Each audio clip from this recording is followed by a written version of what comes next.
Hello, friends. Welcome to the February History News. And I see quite a few of you are watching vertically through your phones. As you can see, I'm in front of a rather gorgeous location. Please do feel free to guess where you are finding me in the comments too. Let's say hello to some people. I'm going to try, first of all, I'm going to try doing the show first, and then I'm going to put the comments on stage when we go into the chat. So, hello, Lizzie. Thank you for joining. Scarlett, welcome. Thanks for coming down. Hello, Stuart. Hello, Steve. Steve sent me a bunch of incredible photographs in emails, and I am thoroughly jealous of everything you saw. The Vasa looks incredible. Is it pronounced Vasa? I believe so. I really want to go over and see that. And also the cog looks amazing too. Thank you so much. And he also shared some photos of an exhibition that we're talking about at the end of today's live. So thank you so much for that, Steve. Hi, Kiwi. Thank you for coming down. Oh, dear. Leona, as I say to my children, let's not make an A&E choice. I hope that you are going to get seen quickly and that it's not too serious. And I'm sure we're all thinking of you. That's nasty. Head injuries are, they bleed a lot, don't they? Hello, Clue. Wavy hand to you too. Leona, yes, I am keeping well. It was half term here, so there was some slightly feral times with the children. And of course, I'm not sure if you follow along to the newsletter, you may have seen we did get a puppy. So I've doubled down on the feral behaviour, and it's going wild in the aisles over here. Hello, Katie. Hello, Donald Duck and Shane. Hello, nice to see you. Hi, Ricky. Thank you for coming. Hello, Scarlett. Thank you. Morning Song. Hello. Tiki. Good evening. It's nighttime here too. It's 8:30. Hello, friends. Thank you so much for coming in. Scarlett, if you are watching it in portrait mode, so there are on YouTube, there are two versions of this. So if you find the one that's not portrait mode, it's because YouTube's pushing it out in portrait mode. If you go to my page, you'll be able to watch it in landscape. It's pushed it out to a bunch of people in portrait mode, because it is available in both. I'm looking at it, but I am seeing that almost everybody is here in portrait mode. In fact, I think everybody's here in portrait mode. I think YouTube wants you to watch it in portrait mode, but it is available in landscape mode. I'm just not quite sure why it's. Let me just hang on a second. I may have made a mistake here. Right, that's why. My fault. I did a bad thing. It's available now, because I switched the portrait mode to public, but I left the landscape one in unlisted. I've changed it now, so I'm sorry about that. I thought, why is everybody here on their phone? That's why. Well, this is because it creates two different things in my back end in YouTube. That sounds dirty. It creates two different things. So you have to upload all of the info, the description box, twice, which, all things being said, it could be easier to do. So I have two different links. Scarlett, how do you find that? Great question. If you go to Reading the Past, my page, and you go to the lives, I think it's going to pop up straight away. There we go. Wheezy's found it. I think it should pop up. It should be the one that you choose over on the live button. You re-click. Oh, there we go. Tiki, re-click the notification. Now it's landscape. Look, what I'm going to do going forward, because clearly I can't be trusted to repeat an action, is when I set these things up, I'm just going to set them to public, and hopefully that should mean they're both public. Yes, now I can see you're all here back in landscape. It tells me what you're doing. I was like, why is everybody here on their phone? It's because I can't click buttons. apparently. So there we go. But we're all here now. Thank you, friends, and thank you for your patience with my technical inabilities. I'm trying. And every time a new thing comes up, I give it a go, I experiment, and then I go, oh, I am not equipped for this. Scarlett, you'll still see only one in its portrait. Oh, egads. Yvonne, you went to my channel and there were two choices. But beside the one that is for the portrait version, it will look like a phone. So beside the title, there's like a phone. If you go to the one you found the one, if you go to the one that's not got a phone beside it, then you'll be in landscape. I'm noticing there are over 100 of you here watching me melt down over not being able to use tech. Spectacular. I'm loving this. Kiwi, the problem is not me playing with the buttons. The problem is I didn't play with the buttons when I should have played with the buttons. So, hey ho. Right, friends. While we're switching over, can anybody guess where I am? Can anybody guess? This picture was sent to us today by Jin. It's beautiful.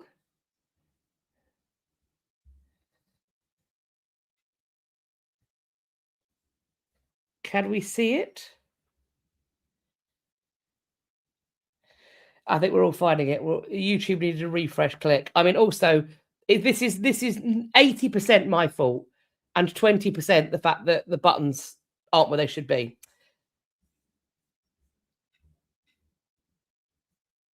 Getting some guesses. Not Guatemala or Mexico.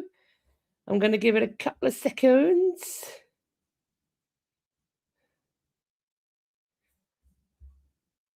Right, friends.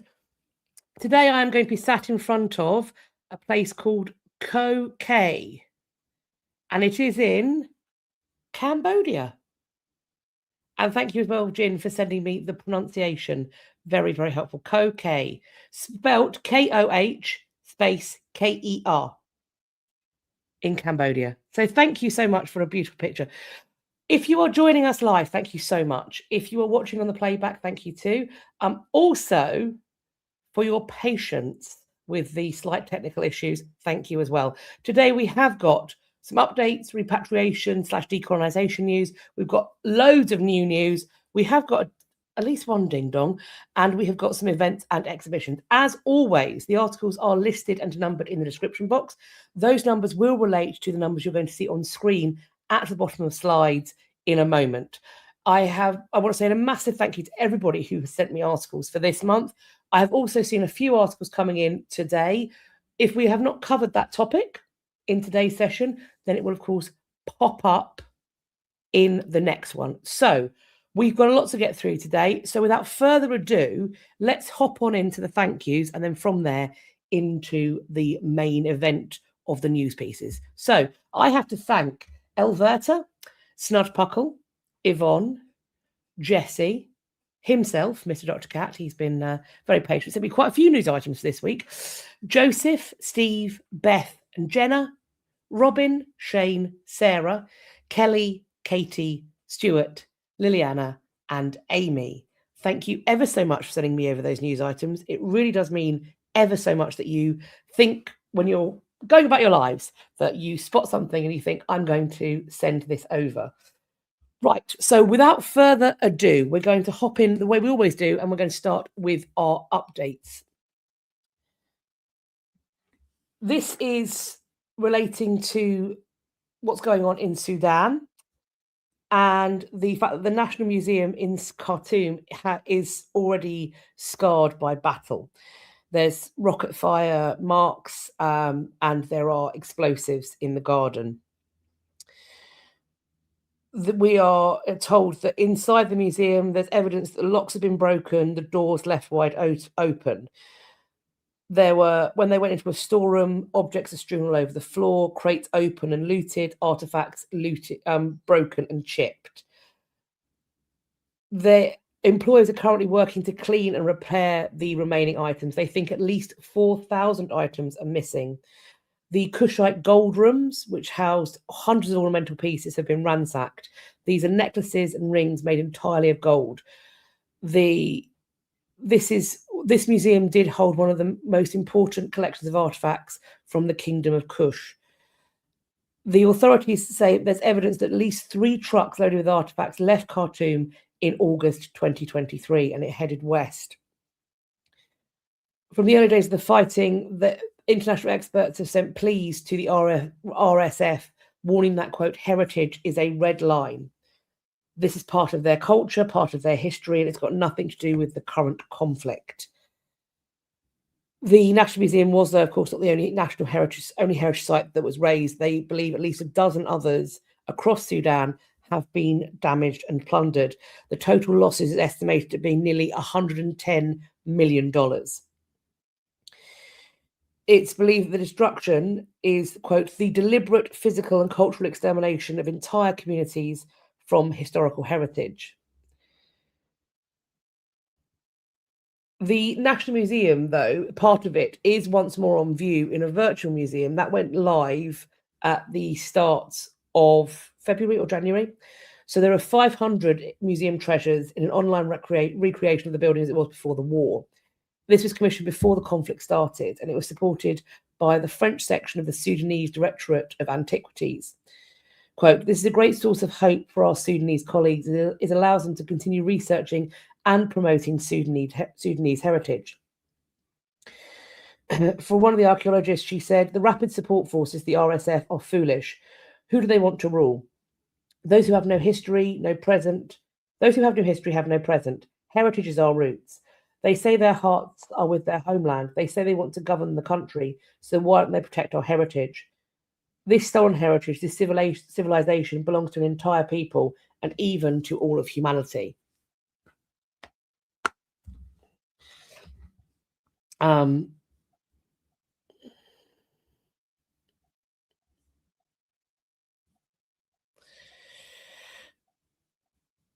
Stuart suggests they're probably heading to private collections across the pond or all around the world. I would imagine. Unfortunately, particularly the things that are gold, if they have the means at hand, then the military forces, I imagine, we've melted them down and getting rid of them that way, selling them that way, simply because they will be less traceable.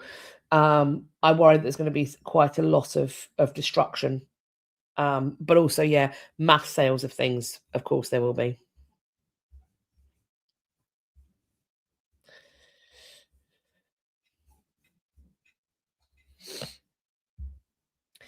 Talking of loot, theft, this is the aftermath of that Louvre heist. This is what the crown looks like.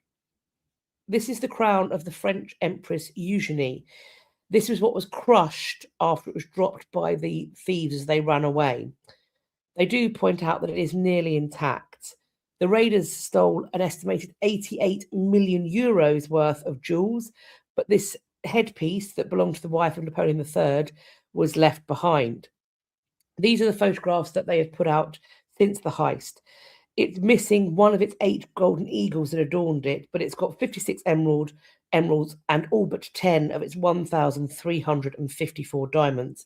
It is a 19th century crown, and the hope is that it's going to be restored to its original state without the need for reconstruction.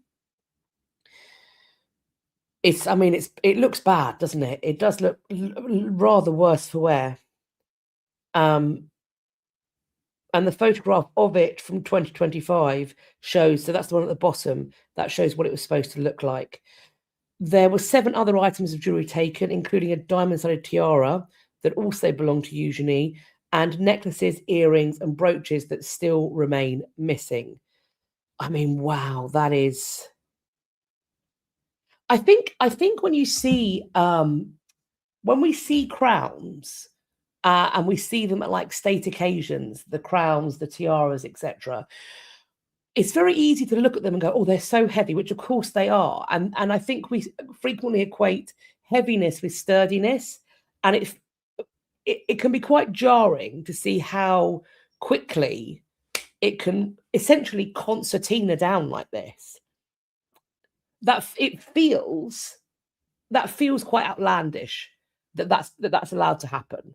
That an object that looks like this, that looks so in many ways robust, can just fold like that. But I mean, it's when it's using a high purity of gold, which obviously these items often do, they are more fragile. Hopefully the restoration will go well. But my goodness, what a great amount of damage has been done there.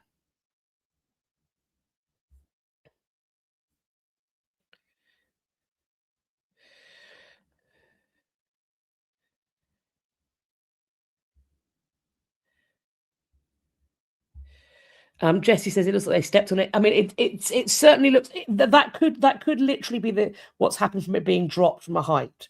That it's sort of crumpled like a souffle that's come out of the oven too quickly.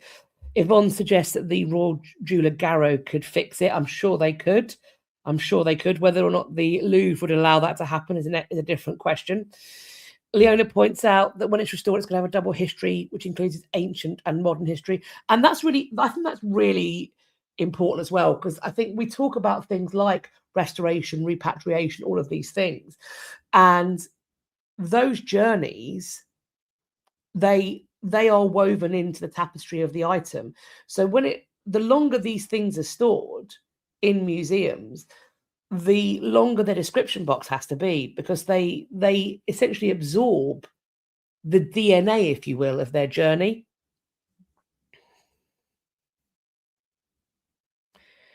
Tiki points out that the metal can be bent back. The gems are harder to replace.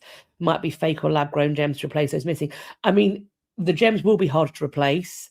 I think also replicating the tooling and the aging to make particularly with the diamonds, resetting the diamonds, like cutting fresh diamonds, you can do it in a potentially traditional fashion, but you're going to be using modern tools. And by doing that, you aging it up sufficiently to make it look like the rest of them without it being very visible. I think that's going to be a pretty big challenge. They have techniques for it, but yeah. Oh, what I'm going to do is I'm going to just pop the comments on stage, because I'm aware that some people do like seeing all the comments rolling across the screen as well. Okay, so more updates. We talked about this last time. The British Museum has in fact raised sufficient funds to keep this Henry, Catherine of Aragon pendant. They raised £3.5 million. This is linked to Henry VIII's marriage to Catherine of Aragon. It was found by a metal detectorist in a field in Warwickshire in 2019. The director of the museum, Nicholas Cullinan, has said this, quote, "The success of the campaign shows the power of history to spark the imagination, and why objects like the Tudor heart should be in a museum. The objects like the Tudor heart should be in a musician. Volunteers, please form a queue. No, in a museum." Research that was led by the British Museum has revealed that the Tudor heart pendant might have been made to celebrate the betrothal of Princess Mary, age 2 at the time, to the 8-month-old French heir apparent. The museum is planning, I believe, to put it on permanent display. And they said that to raise the money, some 45,000 members of the public contributed to the cause. And that raised just 10% of the financing goal. They also got £1.75 million from the National Heritage Memorial Fund. They also got funding from Art Fund, the Julia Rousing Trust, the American Friends of the British Museum.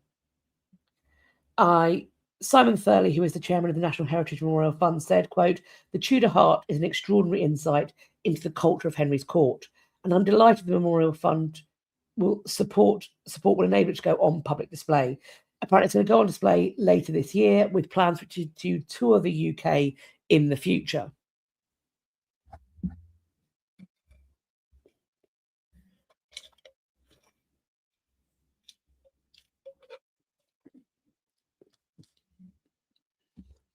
Leona, I also am very glad that it's been managed to keep it and not won't be seen in a private collection.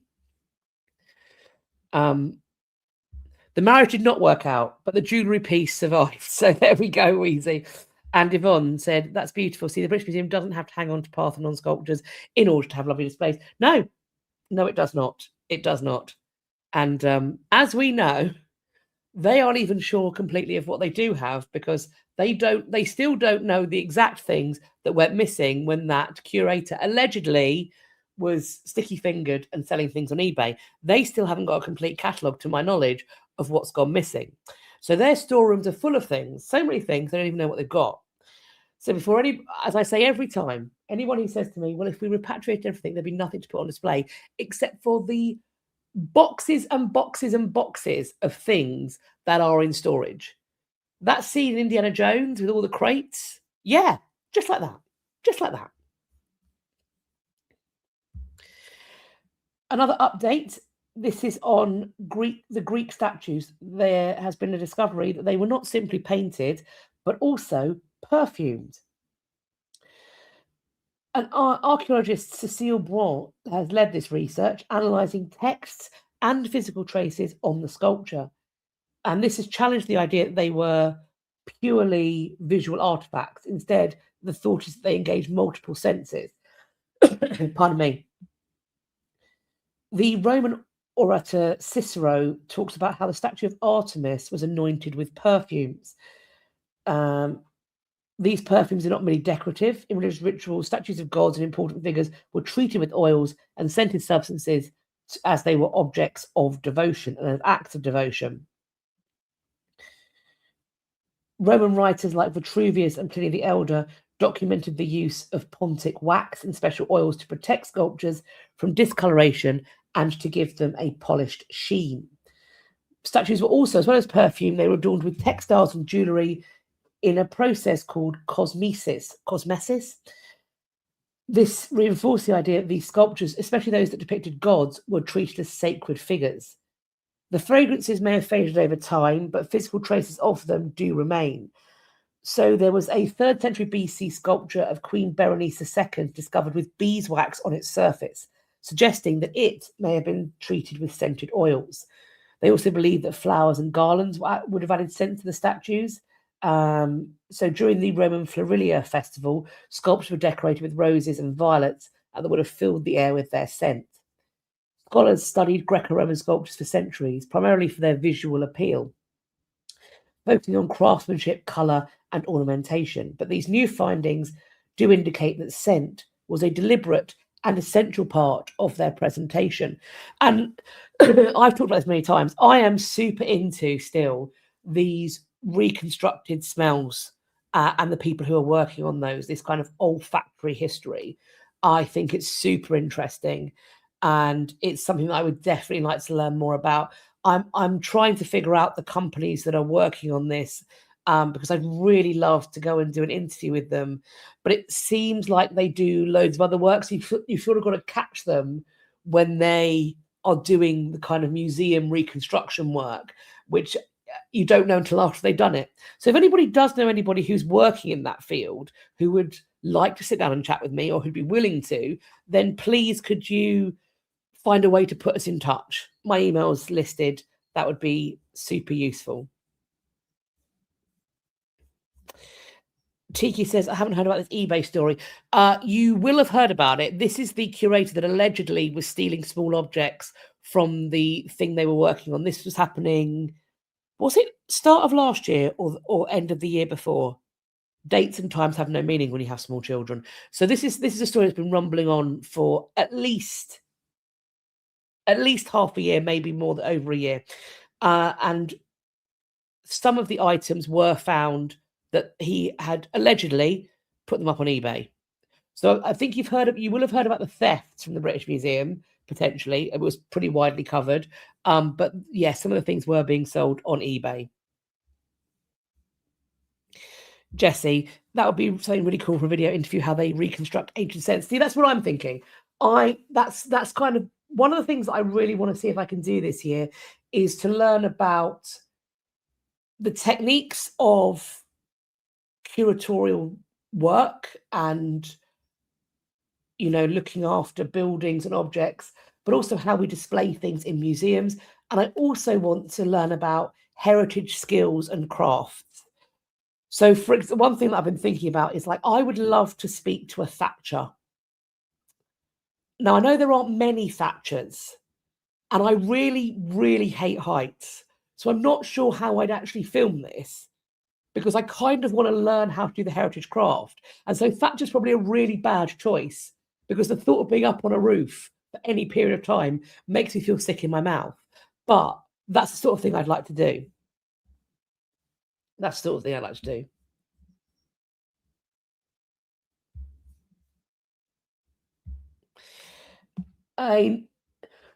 Pardon me, we've got this find near Hadrian's Wall. So we've been talking about the Magna Roman fort at Hadrian's Wall for a number of weeks, months, over a year, and there's been another find because the work is still ongoing. They have found a small terracotta head dating to the 3rd century CE. This object came from inside a defensive ditch along the fort's northern edge. It measures 78 millimeters high and 67 millimeters wide. It's orange clay and it's a female face with a center part and 4 plaited strands framing each side. It's broken off beneath the nose that's removed the mouth and chin. The eyes are sat at different levels and the ears lack careful shaping. It looks like it's been roughly finished rather than polished. It's thought this might have been produced by someone who was learning rather than an experienced craft worker because of the poor symmetry and rough modelling. These freestanding sort of terracotta heads are not really a common thing in Roman Britain. Face pots, by contrast, turn up on military and civilian sites, and Magna has produced a similar head before. So it's thought then that this is something that may well have been a practice piece, if you will. Terracotta busts of women often served as votive offerings across many Roman provinces, with worshippers placing small figures in shrines, temples, or domestic spaces linked with household religion. Finds of this type remain uncommon in Britain, which adds weight to the Magna discovery. A repeated appearance of one female image in a frontier fort hints at focused devotion among soldiers, families, or traders living near the wall. The newly found head is going to go on display at the Roman Army Museum, along with other recent discoveries that we have talked about here from the Magna project. This includes shoes made of leather, a silver ring, bone hairpins, glass beads, a small Venus figurine are all going to be placed alongside this face. And this is helping to build an understanding of what daily life was like.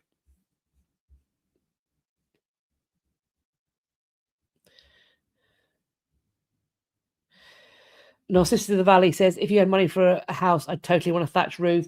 Yep. They do look so beautiful. They are so wonderful.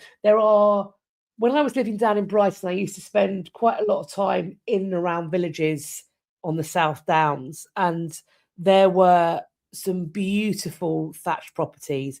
And the thatcher or thatchers, I mean, how many are there? I don't know.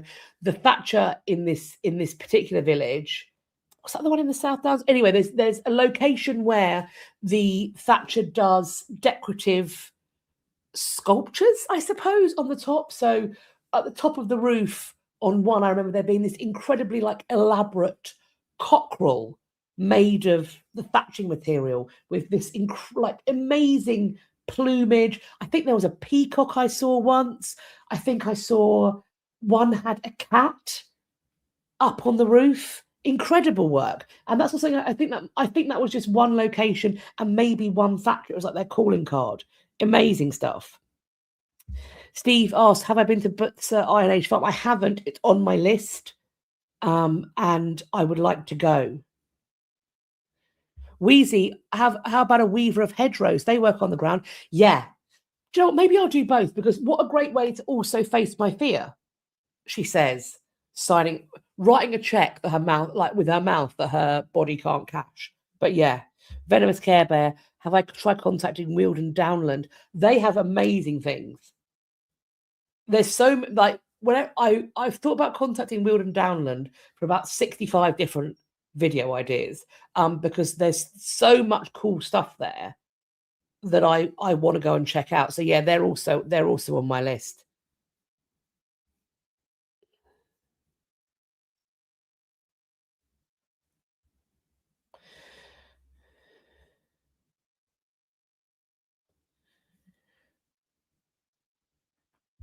Steve, you were at the Roman Army Museum. You were at the Roman Army Museum, and you can get a combined ticket for Atten the Vindolanda. Oh, that's cool. Fabulous.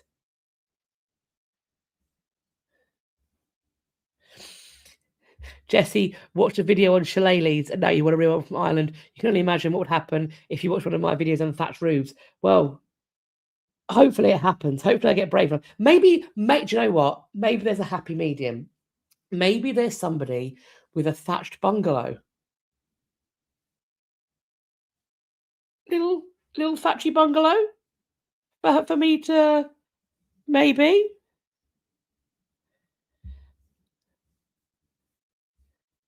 Oh yes, in Devon, Thatched Cottage Central. That's so cool. And a hot 1976. You saw a thatched cottage with a wild boar on top. Do you know where it was? It in Sussex, or have I conflated them? Because now I'm saying I thought it was in Sussex, but actually, it might have been more Midlandsy. But it was a village that had all of these animals on their thatch. Can you remember where you saw it? Because I thought it was really cool. Loved it. So now we are hopping into the start of our repatriations. We've got 3 of these. So let's start with this one.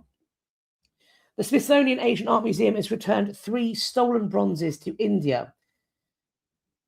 The trove includes the 12th century Somaskanda, which shows Shiva with his wife. There is also the 16th century Saint Surrender with Parve, as well as a dancing Shiva known as Shiva Nataranga, which was made in around AD 990. The Smithsonian's dancing Shiva will remain on long-term loan and will be displayed alongside information about its repatriation. Quote, the return of these sculptures is the result of much proactive research. It reflects a dedication to ethical museum practices. The return attests to sharp attention to the object's origins across the museum's world in recent years, as advocates, historians, and museum professionals have called, sometimes in vain, for the repatriation of artifacts such as the Benin bronzes and the Elgin marbles held at prominent museums. That's what this article says. Here's what I'm going to say. It's interesting to me that we are talking about the Smithsonian repatriating, and this article, I think rightly, points directly to the Benin bronzes and the Elgin marbles held at prominent museums. Which we know which one. It's the British Museum.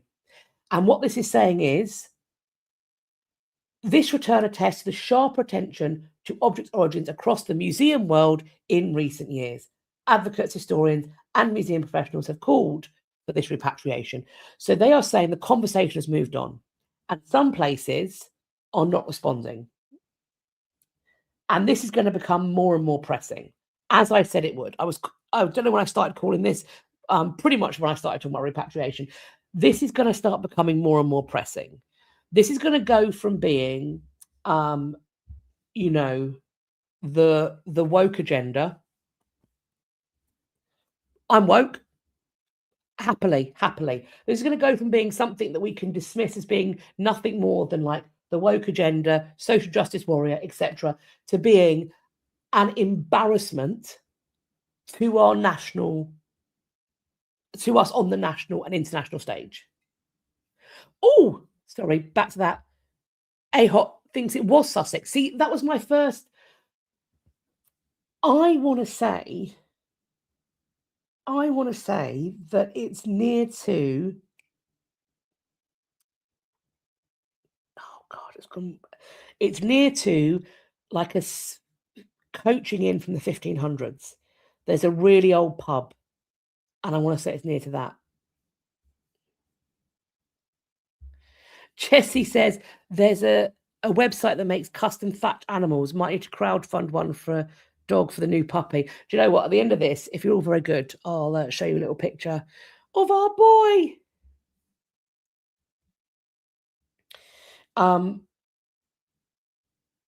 More and more places are repatriating as a matter of course. They're having the conversations. And if they're not repatriating, they are recognizing ownership. It is embarrassing to be left behind. It is embarrassing. It doesn't, it should not, it's not a source of national pride. It's absolutely not. And I think that the heels being dug in came from that place originally of a sort of weird schoolyard, finders keepers, losers weepers situation. And I'm concerned that now it's become, my concern is, and obviously I don't know psychologically what's going on in any of these people's minds, because I think very differently to them, clearly. I wonder if now it's become, well, since we weren't first, we can't do it at all. Because if we weren't at the cutting edge, it looks like we're being forced into it. Well, yeah, you are. One way or another, this is going to happen. One way or another. And if you leave it 10 years, or however long you think you can hold out for, if they leave it 10 years, they are going to be pariahs. And I'm not comfortable with that. And nor should anybody be who cares about heritage in this country. It's going to have so many knock-on effects. But yes, the Smithsonian is repatriating this, so we are grateful for that. And when the repatriation actually takes place, I will update, of course.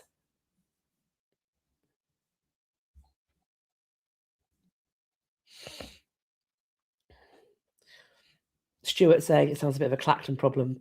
Many things are a Clacton problem. We have got a German university returning a Maori tonga. So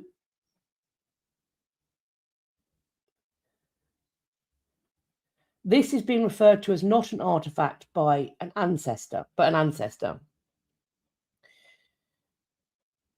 This is referred to as the case of a Hinamantiro pool, which is now being returned from the University of Tübingen to the Maori community.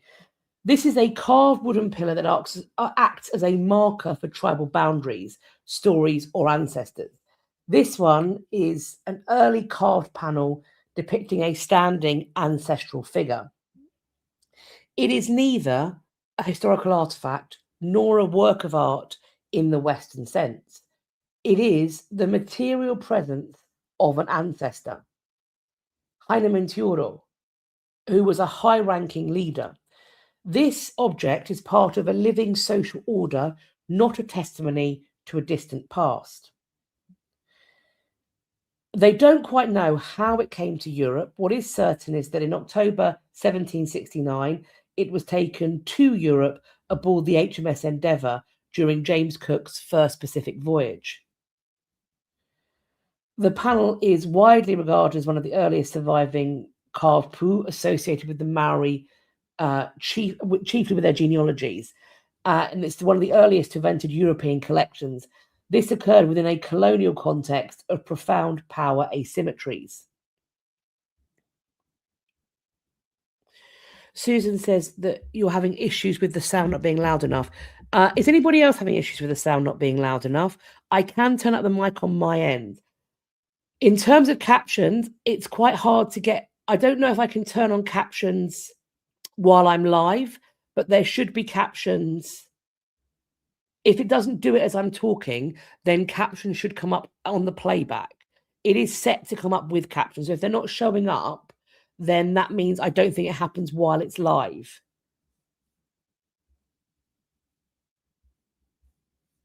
And I also don't know how good the captions are working while I'm live, but I have enabled captions.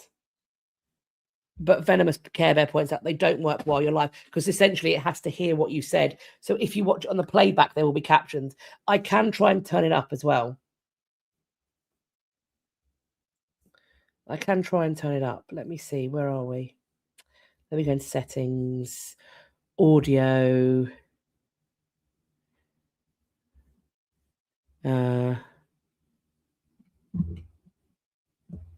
Just turned it up a bit.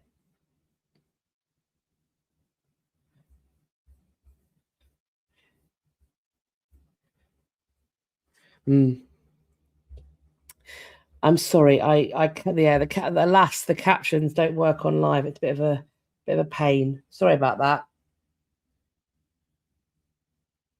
So what is certain is that in 1937, this object enters the ethnological collection of the University of Tübingen through a lady called Emma von Luschen, who was the wife to an anthropologist, explorer, archaeologist, and ethnographer. The turning point then came in the 1990s when it was identified using a drawing from the Cook expedition that was held at the British Library.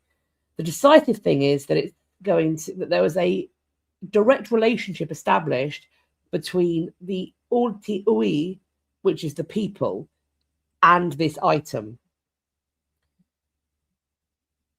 From a legal perspective, the university is not obliged to return the object. Under German civil law, it is considered to be university property.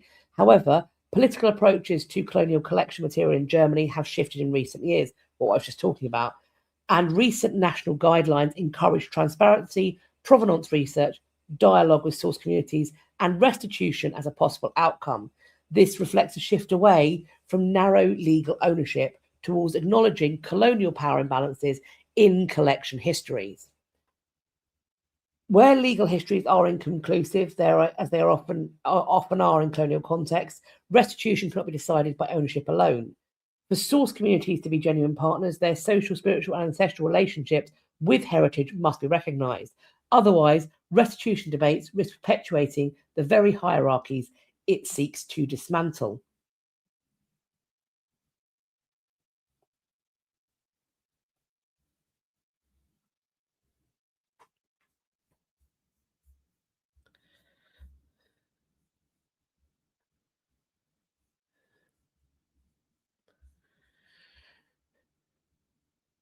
And we've got another.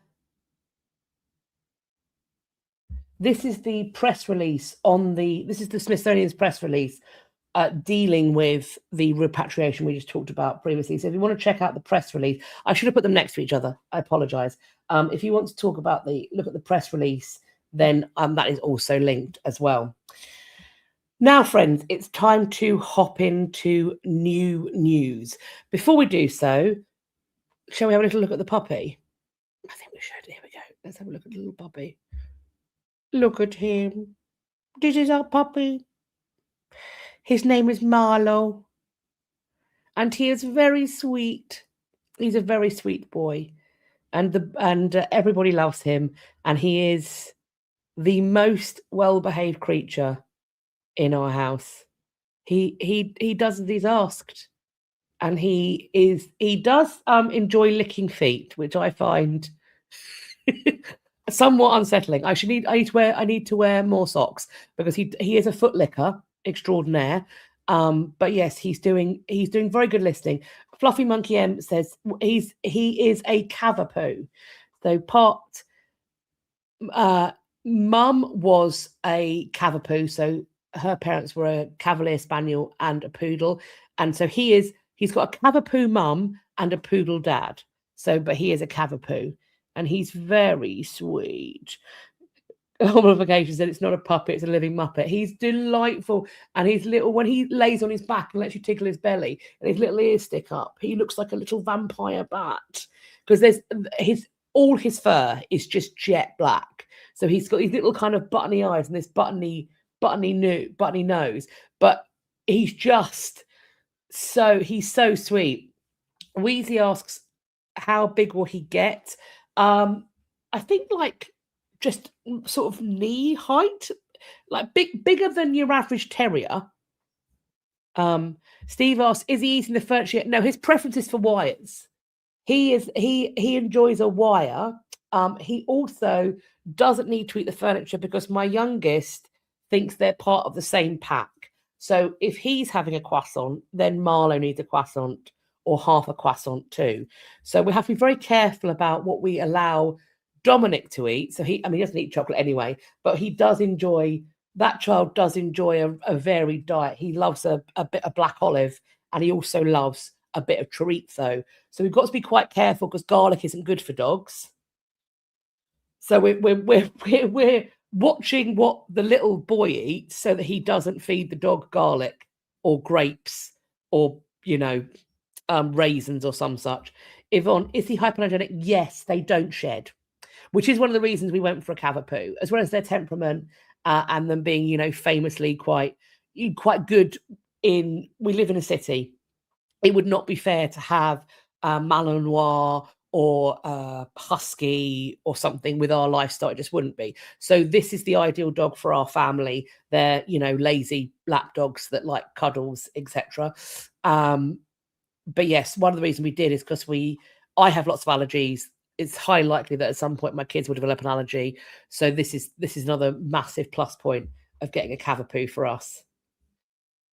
Stuart, a mop, yes. He is very moppy and very cute, and we love him very much. Love it. So yes, that's Marlo. Anyway, let's go back, shall we? And let us move into our new news. Oh, curious guy forever. When you trim his, I'm going to be so for real with you. There is no way that I will be taking clippers or to nails or fur. This is for me. I don't cut my own hair. I don't cut my kids' hair. I would cut my own fingernails, obviously, but I would not do that to a dog. I don't feel comfortable with that. That's a grooming. That's a groomer. That's a groomer situation. That dog goes and you pay somebody to go and do that. Because I'm too scared to do it. I'm too scared. So first up, a 430,000-year-old wooden tool is the oldest ever found. It's along with the discovery of a 500,000-year-old hammer made of bone. It indicates that our human ancestors were making tools even earlier than we first thought. These are early hominins in Europe.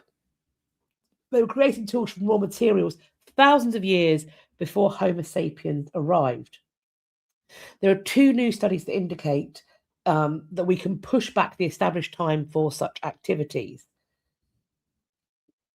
The findings suggest that early humans possessed sophisticated tech skills, and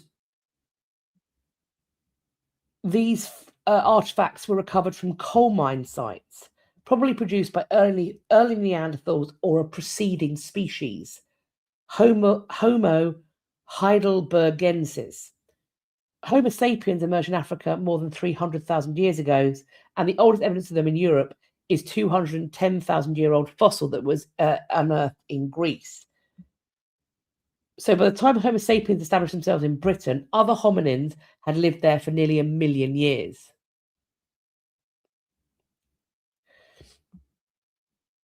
So this 430,000-year-old wooden stick was used by hominins for digging. They also found marks from chopping and carving on both objects, clear evidence that humans had shaped them. The digging stick was found among elephant bones. Perhaps it was used to chop and carve the meat from the carrion. One of the archaeologists involved said, "I've never tried to cut up an elephant carcass, so I don't know. I assume it's not easy, but I guess it's possible."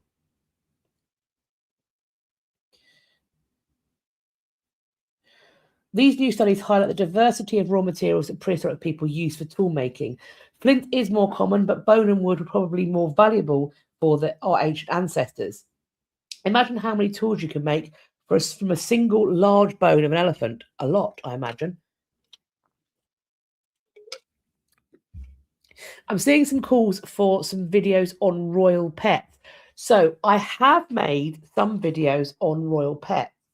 I have made some videos on hawking, the royal menagerie.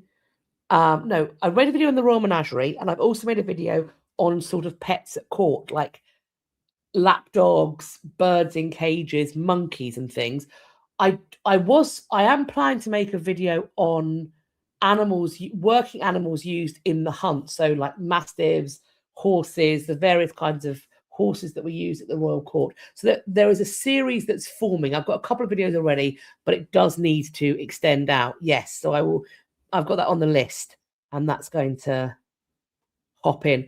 Leona, in terms of royal household animals compared to today, it's very, very similar. Like in terms of our domestication, particularly like at the medieval and Tudor court, in terms of our domestication and how we treat our beast, if you will, we still do something very similar in that we kind of partition them off into lapdogs or companion animals and working dogs. So we, in the same way that we see, for example, guide dogs, guard dogs, hunt dogs, gun dogs, etc., as being something separate from your cuddly, floofy lapdog, they're doing something very, very similar. Even in terms of like the food they'd feed them, and the access they're allowed to have. So in our relationship with dogs, particularly, I don't think has changed that much. And there is genuine affection. So Henry VIII has these two dogs called Cut and Bull who have jeweled collars that keep going missing. And whenever they're brought back, he gives out large financial rewards for whoever brings them back in because he loves them so much. But he also has, I'm sure, I know he has countless other dogs for hunting that he wouldn't have at his feet, like in the hall. They're not his pets. They're something different. I think we're quite similar in many ways with the way we view a separation of types of dog today. Our next, a genetic study. This is in a statement released by the University of Vienna, has found a rare genetic condition in the remains of a mother and daughter who were buried cuddling in the same grave more than 12,000 years ago. The burial was found in 1963 in southern Italy. The remains of a woman who stood under 5 feet tall, and there was also the remains of an adolescent girl with pronounced limb shortening, an estimated height of about 3.5 feet. The analysis showed the daughter carried 2 copies of a variant in the NPR2 gene, which confirms a diagnosis of acromesomelic dysplasia, maratotype. This is an inherited disorder characterized by short stature and shortening of the limbs. Quote, "We believe her survival would have required sustained support from her group, including help with food and mobility in a challenging environment. Rare genetic diseases are not a modern phenomenon, but have been present throughout human history." So if you want to read more about Paleolithic burials in the cave in northwest Italy, if you go to this website, you can click on Ice Age Necropolis. Venomous Care Bear, Anne Boleyn did have a lapdog that allegedly met a unfortunate end. Pourquoi, from the French pourquoi, thought to have been named such because he was thought to have had a kind of curious and sweet head tilt.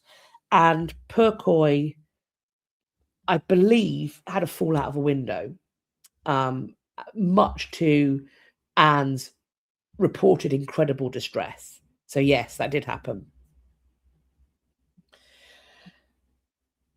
12,000-year-old scraps of elk hide might be the world's oldest known examples of sewing. These are incredible, like the plaits in them, amazing. So they have found 2 pieces of elk hide stitched together with cord. It's thought that it might have been the margin of a piece of tight-fitting clothing, a moccasin, a bag or container, or even part of a portable shelter. They can't confirm its purpose. There's a new study on it, though. What they can confirm is that it was definitely sewn.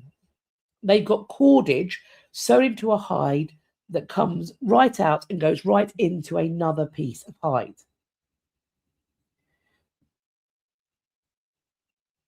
They also revisited troves of artifacts that were found in Oregon's Cougar Mountain Cave and Paisley Caves.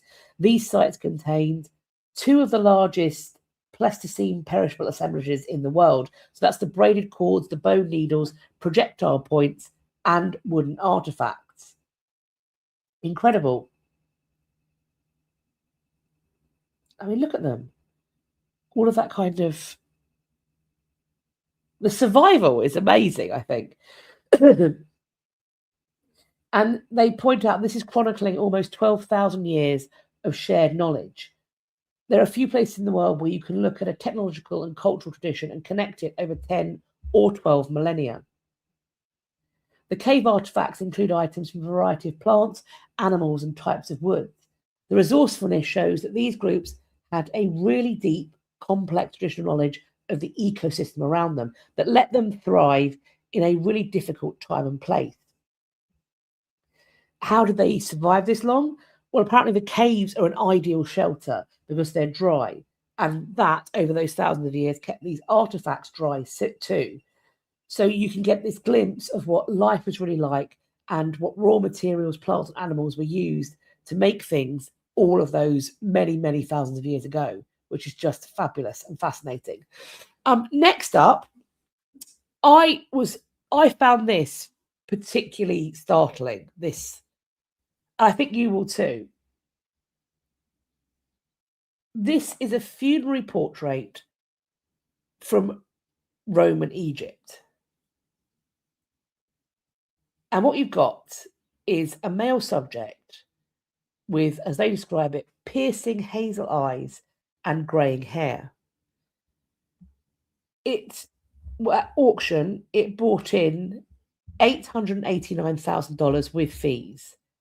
It is one of 900 or so known as the Fayum mummy portraits, created during the 1st and 3rd century AD and placed on the deceased mummified bodies like a mask. I think these images are incredible.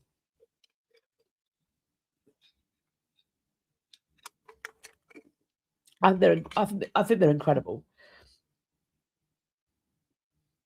It's so hyper real.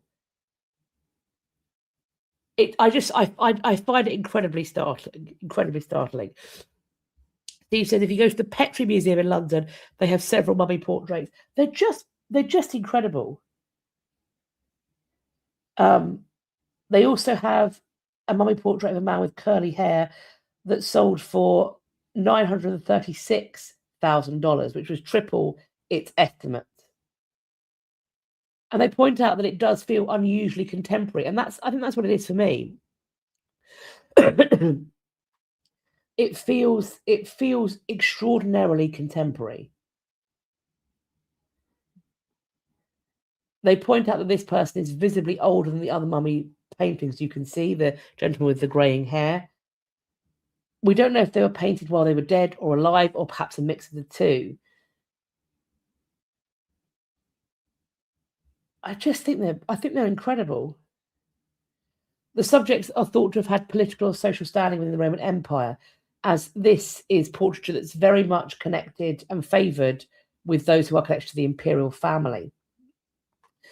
The realism and naturalism is coming from a Greek classical painting tradition of which not much survives, but it originates in the Mediterranean.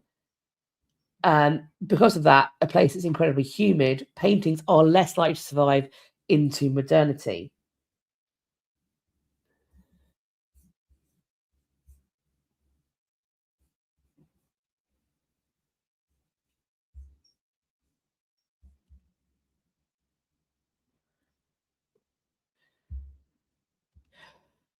I feel very judged by that first man. The second one feels much kinder. I wonder what the first guy did for what he is. You know, his gaze is.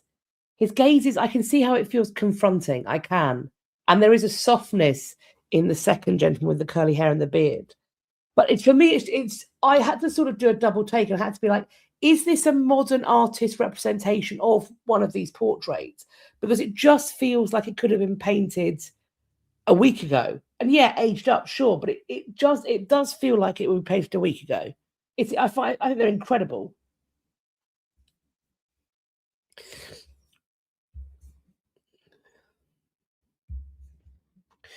A Roman mosaic is being able to return home after 200 years.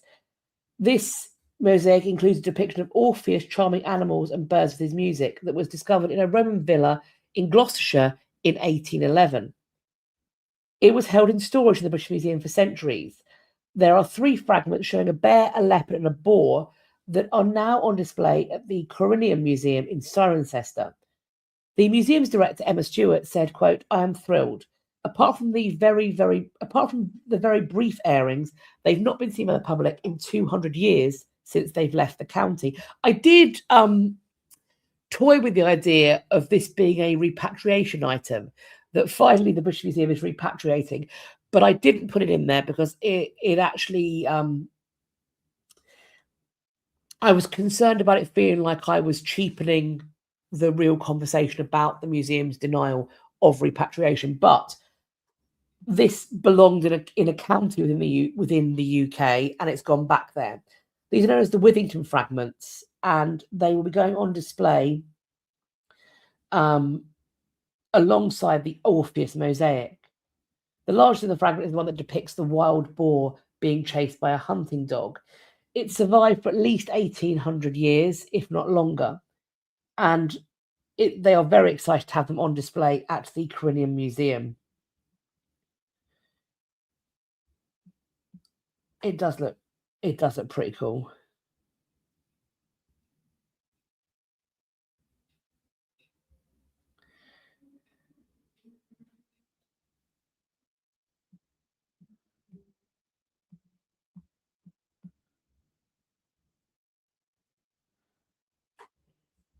Sorry, I'm seeing we're having some conversation about the Ptolemaic period. Stuart asks, is it Ptolemaic? So it refers to it as Roman Egypt. So as you rightly say, Elizabeth, this is after Cleopatra's death. Next up, more Roman finds. A figurine of a cat with its paws atop a severed head is something that's been found in 2024. This was found by a metal detectorist. This is a panther with its paws on a bearded man's severed head. The object dates to between 43 and 200 CE, and it was recently shown at an event at the British Museum, along with 2 artefacts that had also been found to be treasure by the British government. As it's been designated as treasure, that means a museum, in the instance of this one, Epping Forest District Museum, to acquire it and put it on display. This piece is about 4 inches long and it's mostly 3-dimensional. The backside is hollow and is filled with lead. It's thought that this once belonged to a Roman era carriage that belonged to a high status individual. So it would essentially decorate the carriage and it would have been really shiny. And so as the carriage comes towards you, you'd know it was somebody important heading your way. And you can see in the bigger picture how detailed it is. It is a beautiful item. It's thought to have been part of a pair, likely something that would symbolize the strength and power of the Roman Empire. The panther is probably a representation, they think, of Bacchus, or a Roman name for the Greek god Dionysus.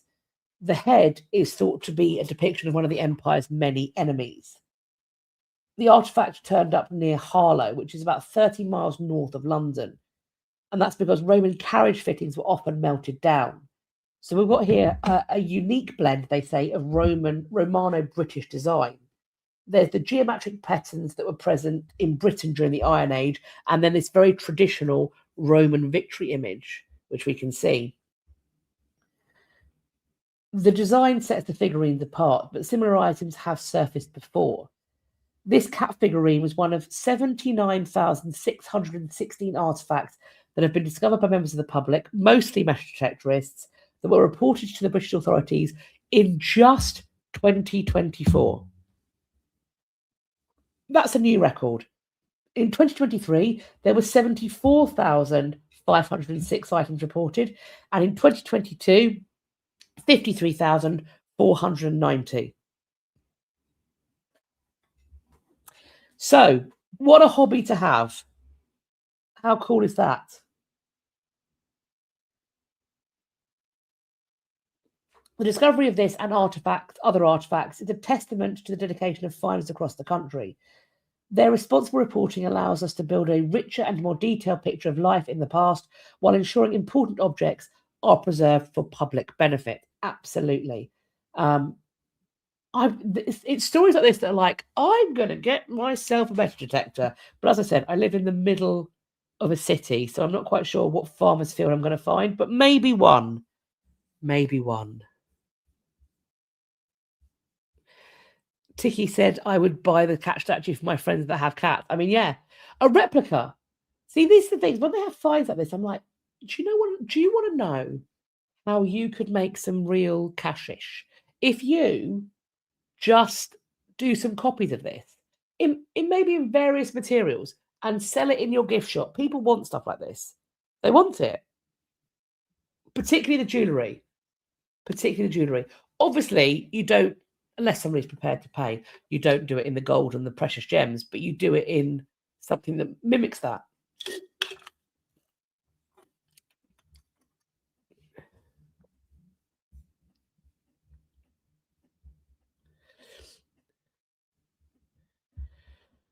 We have a communal garden that sits on top of a car park, so I fear that there's going to be, I'd be hard pressed to find something out there.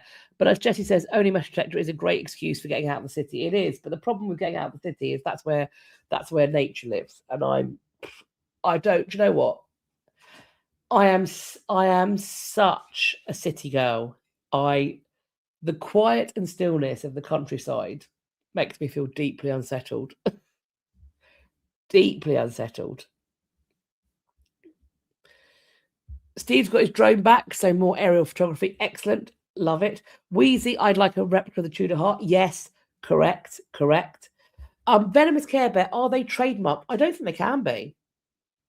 I don't see how it's possible they could be trademarked or copyrighted, because their creators are, it's so far out of the timeline of that. I mean, my understanding as well, even photographing them, and people trying to pass off the photograph as copyrighted through sweat of the brow, I believe that's been challenged. I think there's going to be appeals about it, but I think that notion was challenged successfully in court, that simply photographing an object or a painting does not define sweat of the brow in the way that would be able to pass on the ownership of copyright.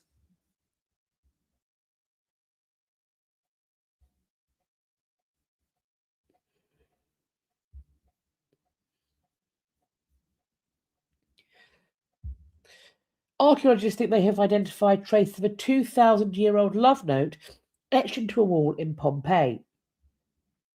They have revealed 79 new pieces of graffiti on a wall in the city's theatre district. They say some 2,000 years ago, a woman named Erato walked the streets of ancient Pompeii's theatre district. When she reached a long passageway covered with graffiti, she decided to carve a message of her own onto the wall. Erato amat, or Erato loves. The end of her message has been lost to history. Her love note is one of roughly 300 surviving inscriptions etched into the wall. When Vesuvius erupted in 79 CE, volcanic ash buried Pompeii and it preserved the city.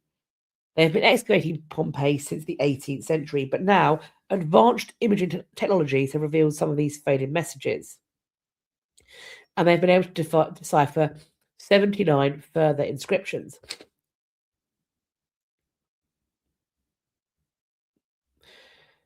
This is the key to shedding light on the ancient world, this new tech. It guarantees a future for all the memory of life in Pompeii.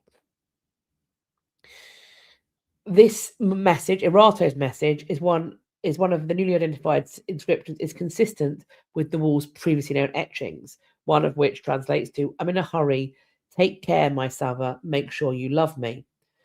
Another, it preserves the patterns of an enslaved labourer named Methde, who wrote that she loves Cresto in her heart. She added, "May the Venus of Pompeii be favourable to both of them, and may they always be in harmony." There is another piece of graffiti of two gladiators that's about 4 inches tall. One figure holds a sword and shield is leaning backwards, perhaps representing a feint or a parry. The other is only partially visible, and he appears to be wielding similar weaponry. The movement depicted here through the twisting of the gladiator's left gladiator's chest is unique, reminiscent of the experience of a spectator in the amphitheatre. They have found another image depicting gladiatorial combat on the south wall. There's a figure who may be a woman, drawn wearing a helmet, wielding a shield. There are a few female gladiators mentioned in ancient documents, and if we're correct, this might be only one of the references to them in imagery. That's so cool. This is a 90-foot long passageway that connected two theatres in ancient Pompeii. And they think this acts as a kind of notice board where people leave messages, history, greetings, insults, drawings, and much more. That, of course, doesn't mean that that should inspire people in the modern time to do something similar. I'm thinking of all those people who carve things in to the Colosseum, etc. They do seem to think that men have scrawled more graffiti than women, but examples like Erato's aren't uncommon. Some of Pompeii's inscriptions read like modern-day Reddit forums, with two or more people responding and riffing on previous messages. But they do point out that Pompeians are much nicer in their graffiti than they are. There are lots of pairings with the words felicita, meaning happily. When you pair it with someone's name, you are hoping that things go well for that person. There are also inscriptions with insults, political barbs, and even sneering commentary on the graffiti's ubiquity. One message reads, "I admire you, wall, for not having collapsed and having to carry all the tedious scribblings of so many writers."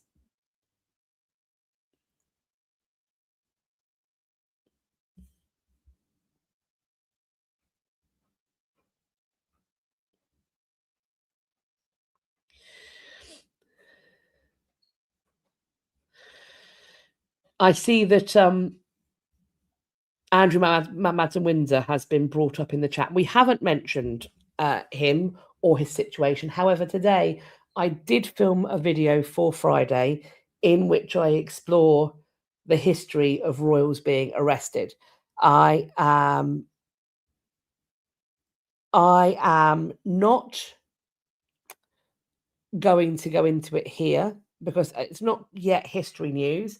And also, I have spoken to people and have been warned about the potentially litigious nature of those involved.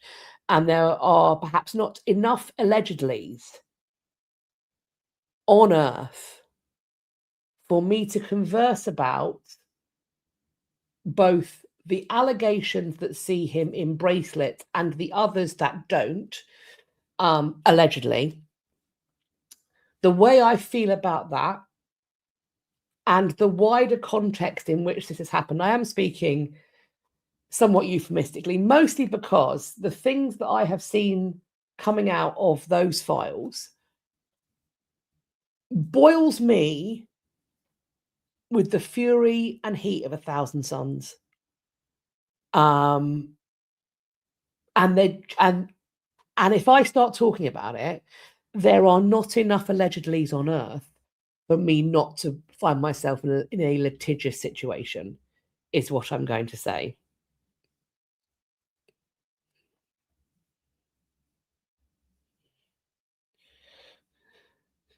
Thank you, Jamie. Buy yourself an incredibly inexpensive coffee on me. Thank you ever so much. I certainly will. I shall buy myself a coffee and I shall take a deep breath. The news is wild. Like, I mean, we're here to talk about the history news, and frankly, it's a blessed relief and an escape from the doom scrolling every app, social media, BBC News, Reuters, just doom, doom, doom, inescapable. And all I can say is that when I see people reacting to things that are in the files, crying, screaming on social media, and I see people in the comments being like, you probably should calm down, that's a bit of an overreaction. Not for this. Not for this. Are you well? This is indescribable and reprehensible, and it is it's so hard for me to articulate myself without swearing. I am so vehemently my feelings are so vehement that there should be more people who are spending the rest of their lives in prison for what has happened. And the fact that they aren't gives me the rage.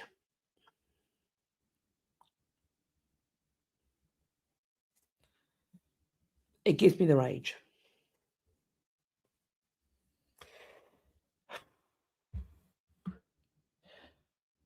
Back to the history news. Archaeologists have found a hidden Roman staircase from 2,000 years ago.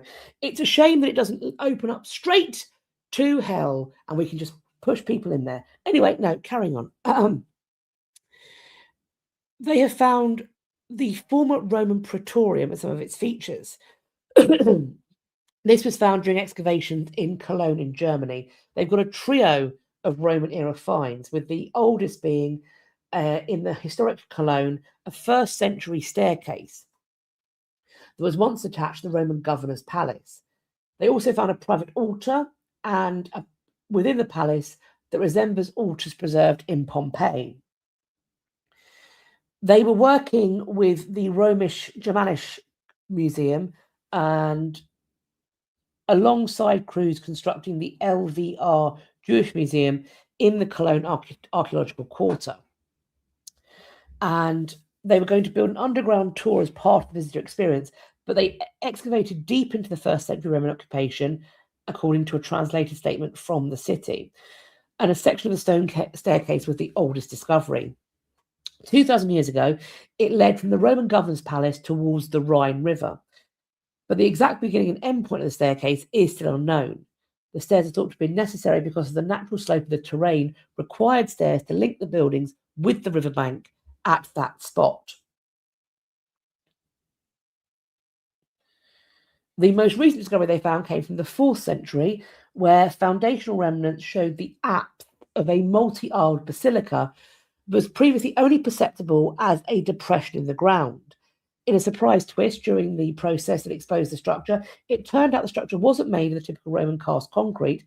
Instead, it had 13-foot layers, thick rock layers of volcanic rock, basalt, and limestone bonded with a strong mortar of crushed ceramic and gravel. It's thought that the sheer bulky strength of the foundation is what allowed it to remain intact for nearly 2,000 years.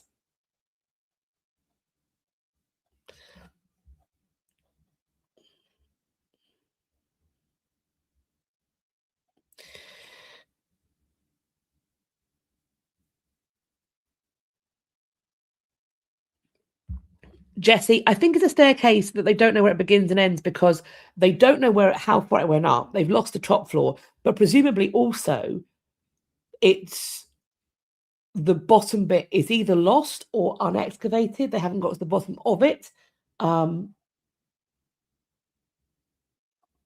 Unclear.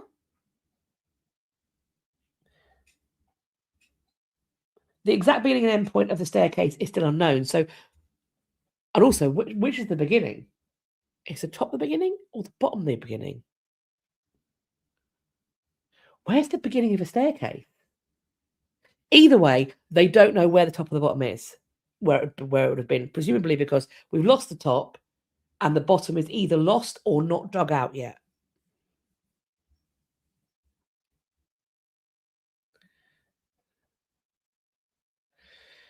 Stuart says, remember the old Chinese curse, may live in interesting times. Yes, I don't know who we've annoyed. I can't help but feel that we've angered the old gods and the new by turning on the Hadron Collider. Something happened. A ferret got in, and something's gone wrong. We need to rewind. We've angered something.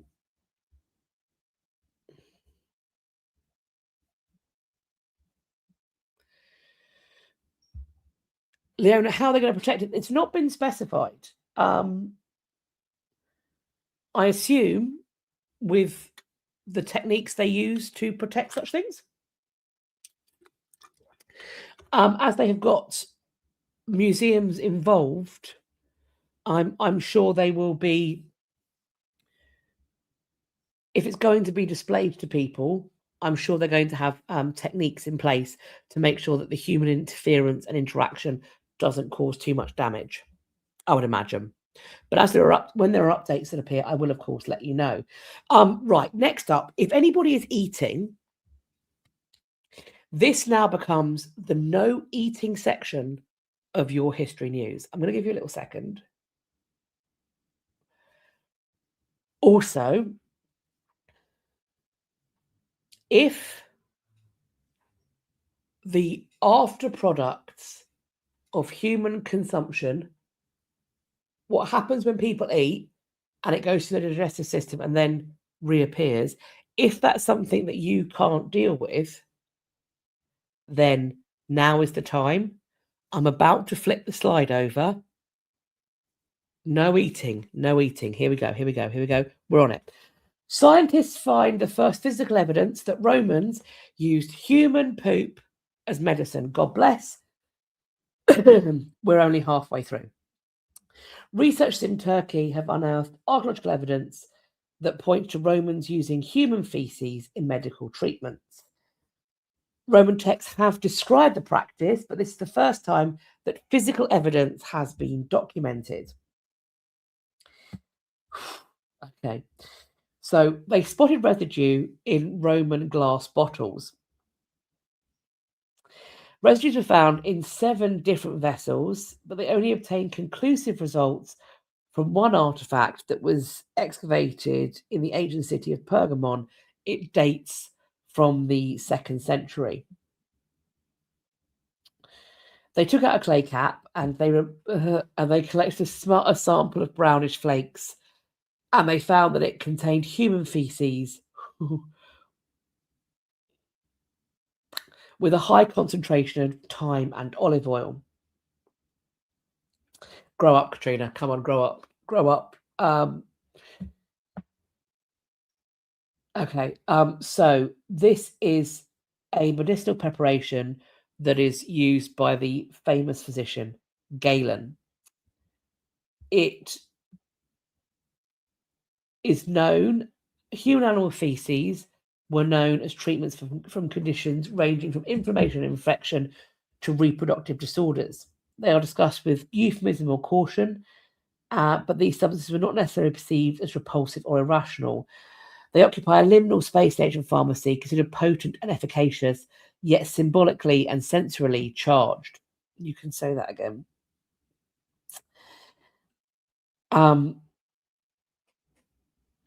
So they provide evidence that fecal transfer, which holds an important place in modern medicine, was already known in antiquity. So it is modern. It does happen. It doesn't mean it doesn't squick me out. Or even though it's part of modern medicine, it's still, look, we still use leeches in modern medicine, but that also squicks me out. Okay. All right. The US Food and Drug Administration has approved 2 fecal transfer products for the prevention of recurrent bacterial infection of the colon in adults. This kind of bottle was typically used to hold perfume, but this was apparently repurposed as a medicine bottle. The thyme is used for the antibacterial property and to suppress the odor of the feces. When they opened it, they did not detect a noticeable smell.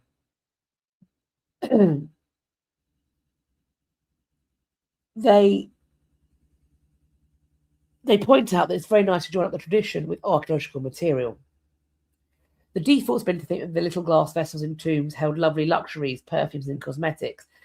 But the main contribution of this neat piece of research could be to widen that inquiry.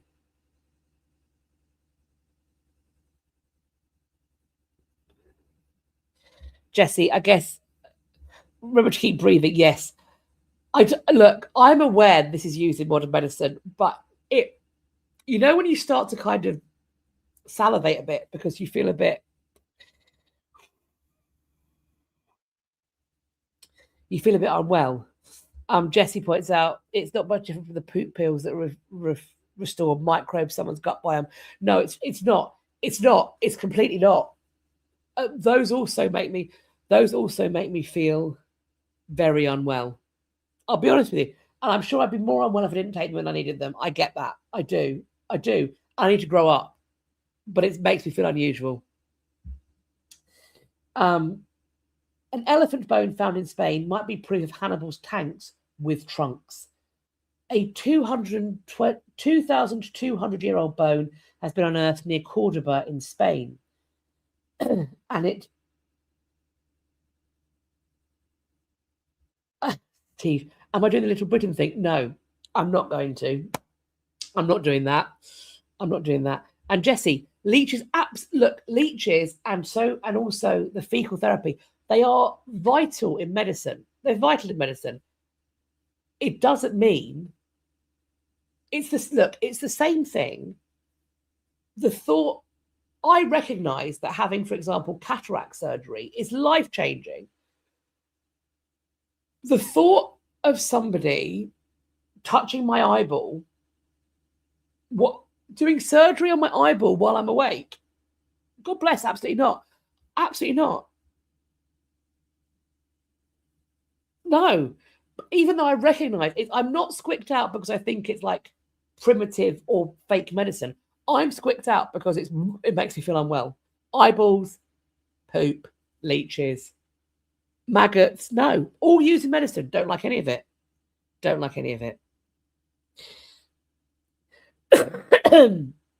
So,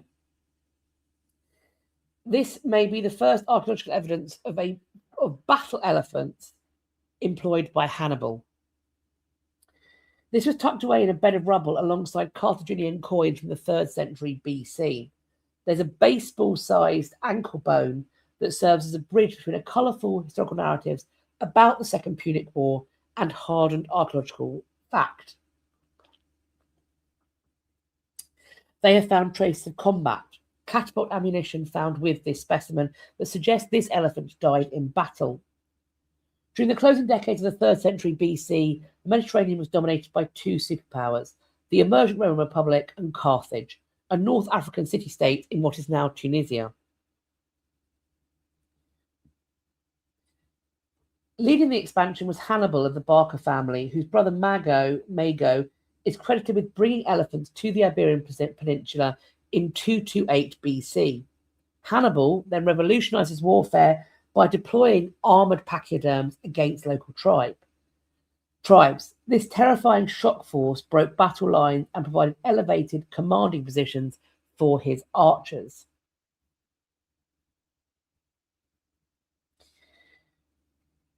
It's quite possible that the bone uncovered around Cordoba belongs to one of the elephants that Hannibal used to crush the Capitani tribe in central Spain. The artifact was found in isolation, with the rest of the animal's remains lost. This anomaly has led researchers to a curious possibility that this relic might have been intentionally spared, salvaged by someone who found its small size an ideal souvenir. It is supposed to be the third carpal bone from the elephant's right foreleg. They found this out by comparing it with anatomical collections at the University of Valladolid in Spain and Leiden in the Netherlands. The fate of the Cordoba elephant was undoubtedly grim, but it was probably a swifter mercy than the marathon of misery endured by Hannibal's herd. Over 5 grueling months, the elephant's caravan from Catalonia across the Pyrenees and the Rhone, ultimately scaling the snow-slicked Alps. Their 1,000-mile journey was less a military feat and more a slow-motion catastrophe. While accounts may vary, many historians believe a significant number of the elephants, perhaps nearly all 37, initially survived the passage. But by the spring of 1217 BC, Hannibal's grand trunk show had been reduced to a lone survivor, a tusk-shorn animal named Saurus, meaning the Syrian. The others had died following the Battle of Trebia because of exhaustion, wounds, and a severe winter ice storm. Hannibal is said to have ridden Saurus across the treacherous Arno marshes after losing an eye to infection. The chilling admission of the Roman playwright Plautus that Saurus set my heart a freezing endures as the ultimate testimonial to a creature that commanded absolute frosty respect.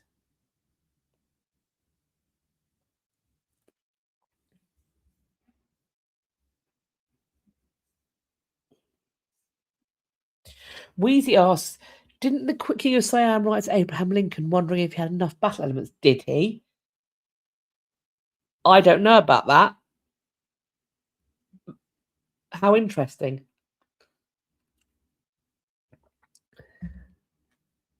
I've not heard that story. That's very interesting. Next up, we've got a shiny. Scientists have brought back a golden fabric that was lost for 2,000 years. These are South Korean scientists. They have found this golden fabric that was once reserved for emperors. It mirrors the appearance and durability of sea silk, and it was crafted more than 2 millennia ago. Sea silk was one of the most coveted materials of the Roman Empire. Only the most influential figures, including emperors and popes, were allowed to wear clothing made from this golden fibre. The fabric became revered for its glowing appearance, feather-like feel, and remarkable strength, which helped it earn a reputation as a legendary silk. One of the best-known examples is the holy face of Manopello, a relic in Italy believed by many to be made of this rare cloth. The decline has reduced sea silk production. The once thriving Pinna nobilis population has collapsed due to marine pollution and ecological damage. And so now any form of harvesting has been banned by the EU, and this has reduced sea silk production to a near halt. There are only a few artisans capable of producing small amounts and turning the practice into a historical tradition rather than an active craft. To overcome the limitation, the team studied Atrina pectinata, a pen shell widely raised for food in Korea. They found that its byssus shares key physical and chemical traits with the original Mediterranean fibre. So they have developed a method to process threads and successfully reproduce the ancient fabric. Their work went further by identifying why the material's golden shine survived for centuries. Apparently the colour does not come from dyes, but from structural coloration, created when light interacts with nanoscale features. A spherical protein called photonin forms layered arrangements that reflect light like soap bubbles or butterfly wings. Its colour comes from structure rather than pigment, so it resists fading. The study also shows how structurally coloured textiles can maintain their appearance over long periods, noting the team's method offered a way to create lasting colour without relying on dyes or metals. By turning discarded pen shell byssus into valuable textile, it also supports sustainable material development while honouring a tradition rooted in cultural history. That's so cool. I really like that. What a cool story.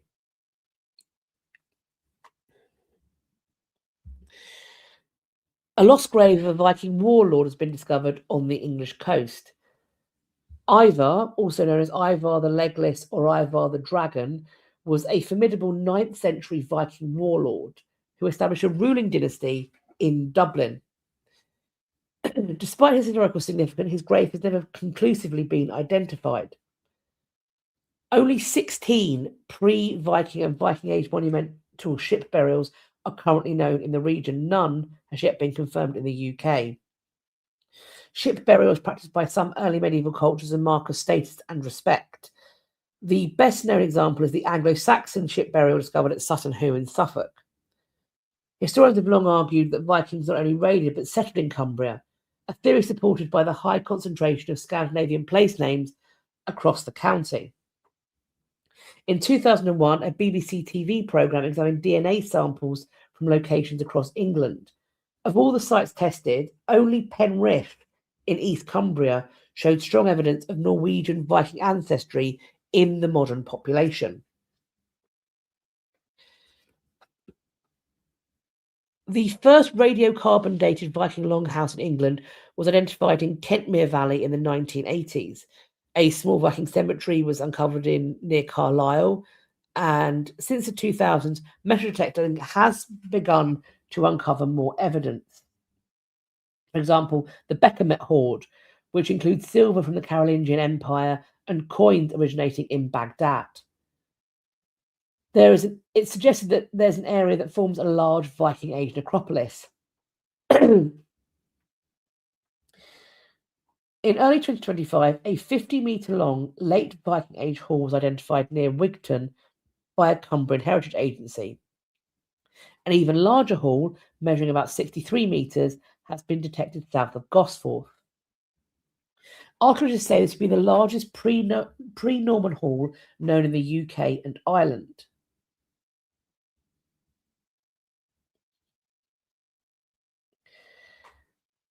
Metal detecting in the surrounding area has uncovered lead weights used to measure silver, along with large ship rivets and fittings, which Mr. Dickinson suggests support the theory of there being a ship burial there.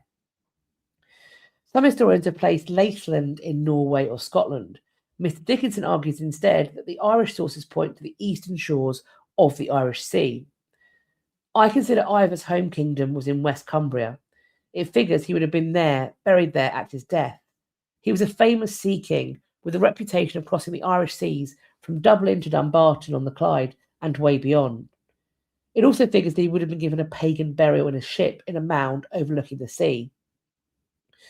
Other scholars have suggested that Ivor was buried in Repton in Derbyshire on the site of a major Viking encampment, but that claim is based on a burial reportedly uncovered in 1686.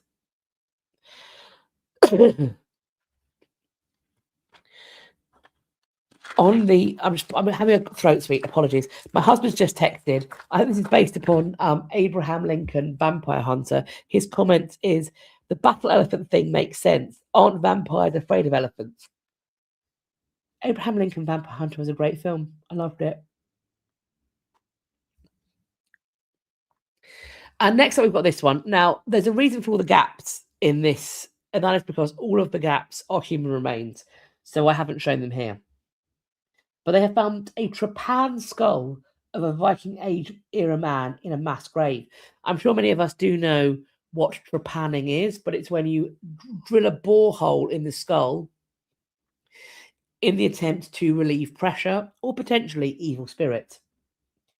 This was a skeleton of a 6'5" tall or 1.9 meter Viking era man. He had a hole bored into his skull while he was alive, and it did have signs of healing before his remains are flung into a burial pit with 9 other men. It's thought by bone expert Dr. Trish Byers that he was suffering from a pituitary gland tumour that caused headaches, and that trepanning might have been an attempt to alleviate that pain. If he had a tumour on his pituitary gland, this could have caused an excess of growth, which might also explain his height. The average male at the time was about 5'6", so he is considerably taller. Trepan skulls have been found all over the world, including ancient Greece and Rome. The individual was found to be between 17 and 24 years old at the time of his death, and he had been put in face down, jumbled in with other remains. These remains appear to date to the 9th century, at which point the Cambridge area was a frontier zone in the conflict between the Saxon-run Kingdom of Mercia and the Kingdom of East Anglia. Archaeologists were puzzled by the mix of complete and dismembered remains, including skulls without bodies, stacks of legs, and 4 complete skeletons, some in positions suggesting they were tied up. But there's not enough evidence to suggest they were victims of battle, although one had clearly been beheaded. Another was apparently bound, suggesting a possible execution. But those buried could have been recipients of corporal punishment, and that might be connected to Wandlebury as a sacred or well-known meeting place.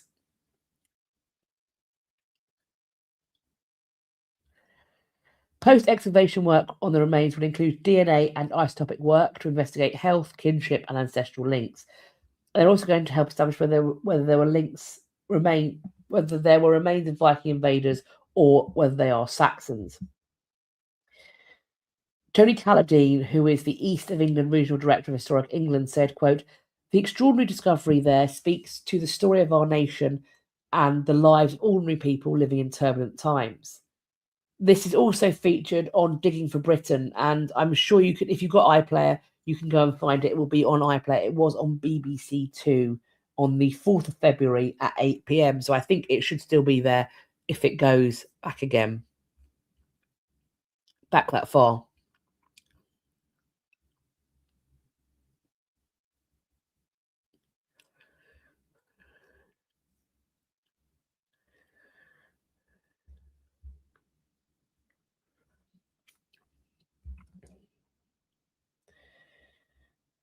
Again, I've put a box over this picture because it had human remains. Anglo-Saxon children were discovered buried with warrior gear in the UK, and that's thought to have perhaps been a nod to, quote, the men these children might have become. 4 early Anglo-Saxon swords were uncovered during a recent archaeological investigation. And in that investigation, the person writing this, Duncan Sayer, said there was also a striking discovery of a child buried with a spear and a shield. Was this child an underage fighter, or were weapons more than mere tools of war to these people? Weapons are embedded with values. Would, for example, the Jedi Knights in the Star Wars franchise have a much nobility if they were armed with knives instead of lightsabers? Modern armies fight today remotely with missiles and drones, or mechanically with guns and armour. Yet in many countries, an officer still has a ceremonial sword, which worn incorrectly might reveal an imposter. This excavation that they carried out is also in BBC Two's Digging for Britain. They found, one of the swords they found had a decorated silver pommel and a ring which is fixed at the handle. This is a high status 6th century object sheathed in a beaver fur lined scabbard. There was another sword which had a small silver hilt and a wide ribbed gilt scabbard mouth.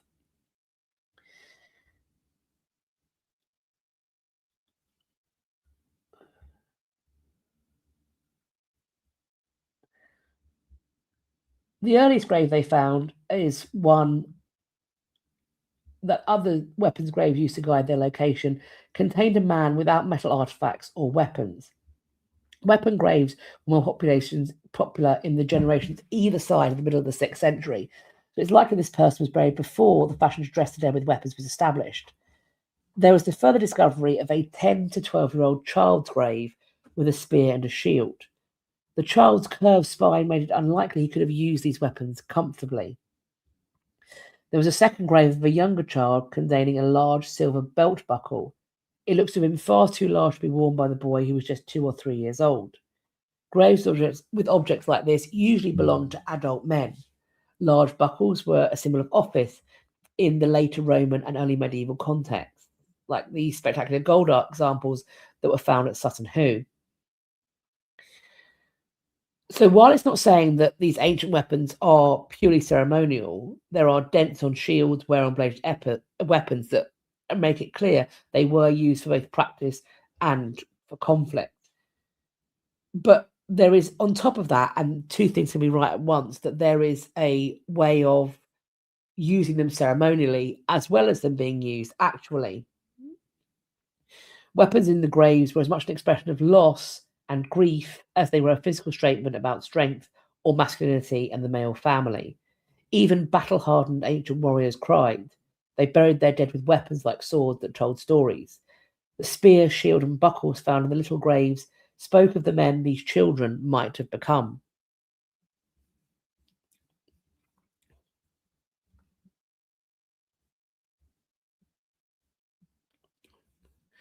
Stuart asked, wasn't this on the Time Team channel recently? I don't know. I haven't seen it. Possibly. Do let us know if other people have seen this.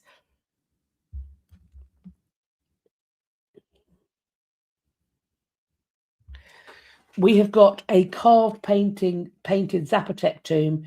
It's been found in Mexico. It's been described as the most important archaeological discovery in a decade. It is, as we can see, incredibly well preserved, dating back to the early 7th century. It's got carved walls, murals, sculptures, and it's been described as this incredibly significant discovery. This has been found in the valleys of central Oaxaca, which is a state in southern Mexico. The entrance of the stone tomb's antechamber, its small front room, is decorated with a complex sculptured portrait.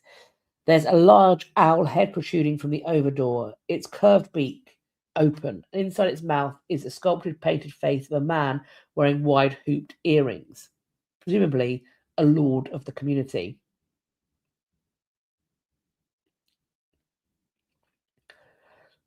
It's also flanked by carved painted door jambs, one depicting a woman and the other a man, with each figure holding artifacts and wearing a cloak, skirt, and large headdress.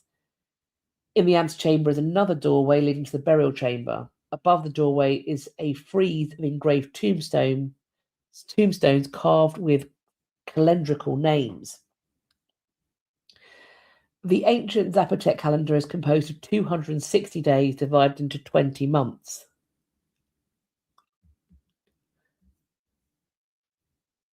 Oh, it is pronounced Oaxaca.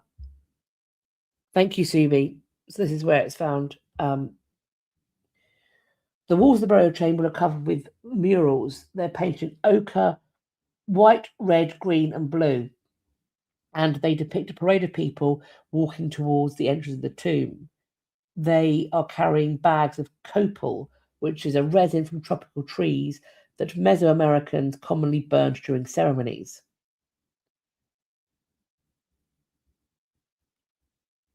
Researchers are currently conserving, studying, and protecting this recently discovered tomb. They are stabilizing the mural paints, which are vulnerable to degradation from the roots, insects, and environmental changes. They are also going to be analysing the inscriptions from it and iconography to try and learn more about the rituals and funerary practices of this community.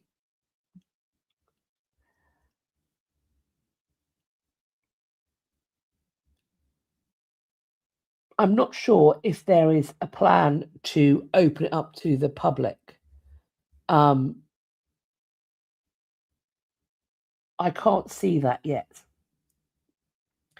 So it was visited with local residents and some researchers. Before entering the chamber, it was blessed by pouring a shot of mezcal onto the floor.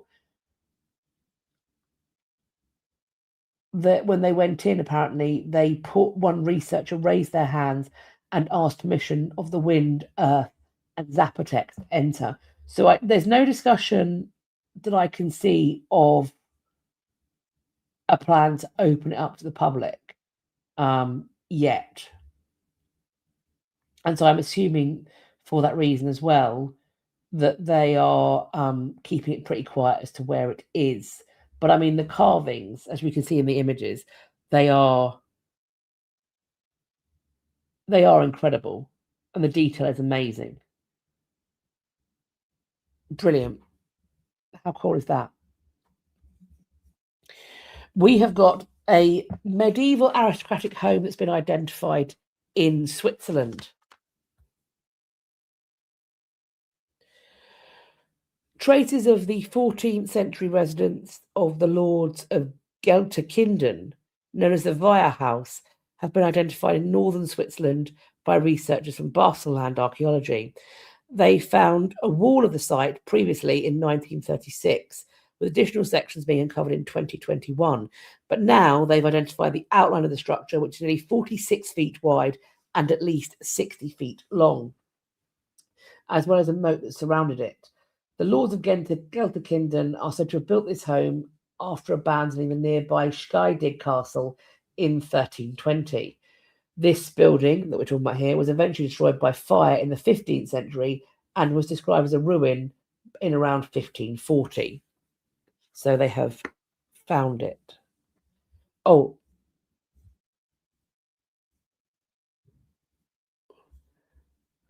So maybe it's Oaxaca. Oaxaca.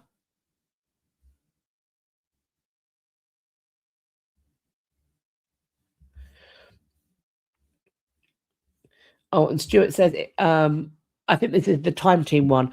You won't be able to post the URL in the chat. It won't let you, which is kind of annoying. It's called, if you search "Return to the Princely Burial," then he thinks that will pop up for you.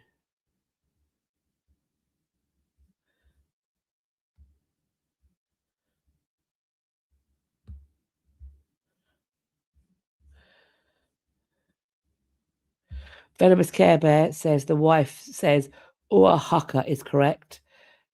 Oaxaca is correct. She's a native speaker. Thank you very much for the correction. Thank you. A medieval wheel cross has been recovered in Germany. A volunteer archaeological conservator, Julian Rangnau, discovered a medieval bronze wheel cross with a metal detector while investigating a site with wooden traces of a church in northeastern Germany. The object revealed fits into a mould that was unearthed in 1983 at the castle rampart in the Spandau area of Berlin, which is about 45 miles away. The Brandenburg State archaeologist Matthias Wemhoff said the bronze wheel cross was likely produced by a blacksmith in Spandau for a large market. Quote, Christian symbols were widespread before the Slavic uprising of 983. In this revolt, Slavic tribes rejected the new religion and only became Christian after the region became part of the Holy Roman Empire. Quote, the new find is one of the rare early pieces of evidence of the unique history of Christianization of the northwestern Slavs, which continues to shape northeastern Germany to this day. That's from Lucas Goldman of the Brandenburg State Office for Monument Preservation and Archaeological State Museums. So isn't that cool?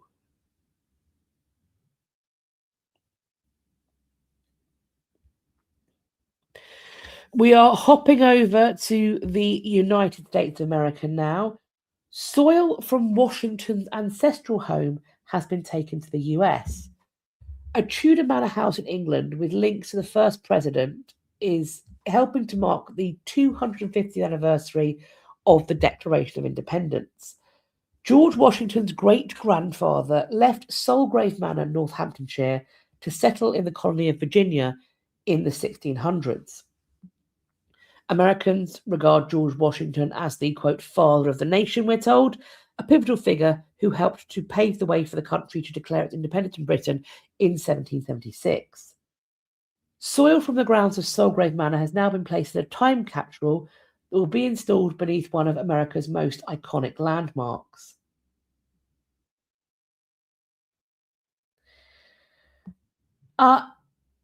United States of America friend in the chat, what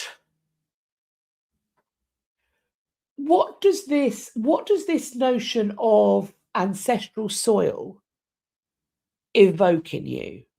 I'm asking this because I have seen some things on social media of, I'm assuming, newborn infants in the United States.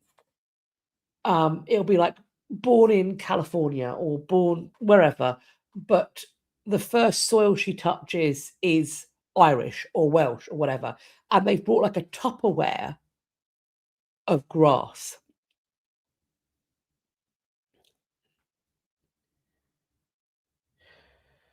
So, according to popular legend, George Washington vowed to never set foot on British soil. To respect that, his statue in London's Trafalgar Square stands on soil imported from his Mount Vernon estate in Virginia. John Gerber, who is the president of the Friends of Washington statue, raised $1.4 million to have the London statue restored and rededicated in the summer of 2025, but then had another plan. John had been collecting some clay soil from Solgrave to put into a time capsule. And it's going to be buried this spring in the plaza beneath the Washington Monument in the US Capitol. So in one sense, Washington will stand on British soil for the first time. Some think this might be a controversial move and that Washington vow should be respected.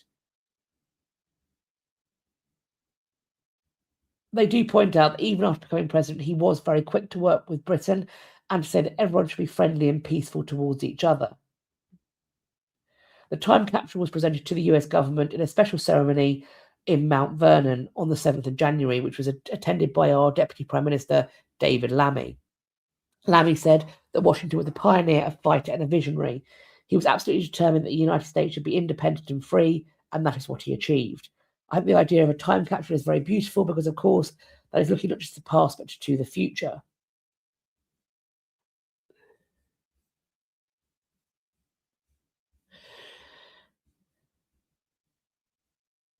Jessie, it's like someone who's been here for 4 generations claimed that they were Irish. However, that is, like, obviously, I don't, from an outsider's perspective, that is something that I see happening and being presented to me. And those claims of, for example, Irishness or Italianness in people who, we are talking 4 generations. And sometimes, this sort of, it is peculiar to me. It is peculiar to me.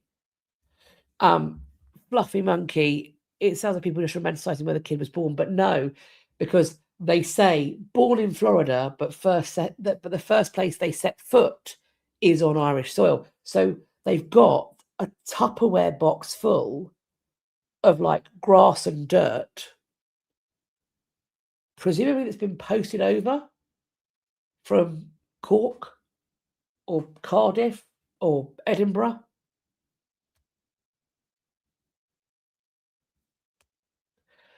I don't know. I suppose it's because I don't feel that connection to anywhere apart from Britain, which is where I was born. And to my knowledge, my family name, there's evidence of it dating back to the Norman conquest. I'm not sure if my lot came over then, but I don't know when we came over. So I suppose I don't really feel that connection to another community.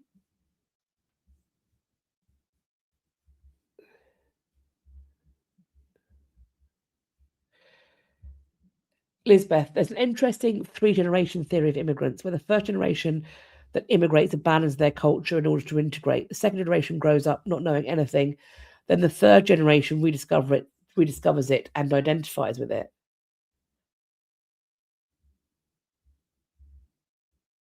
Yeah, I can definitely see that. Yeah. But what I do find it strange when there are pronouncements about cultural practices or national identity directed towards people who were born and raised in the place, people who are, as we said, 3 generations out.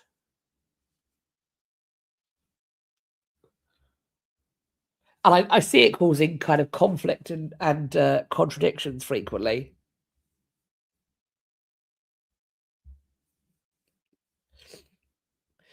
But yes, I suppose it's kind of, I can see that for some people, this notion of ancestral soil is incredibly powerful. And so this will have meaning, I know, for many people.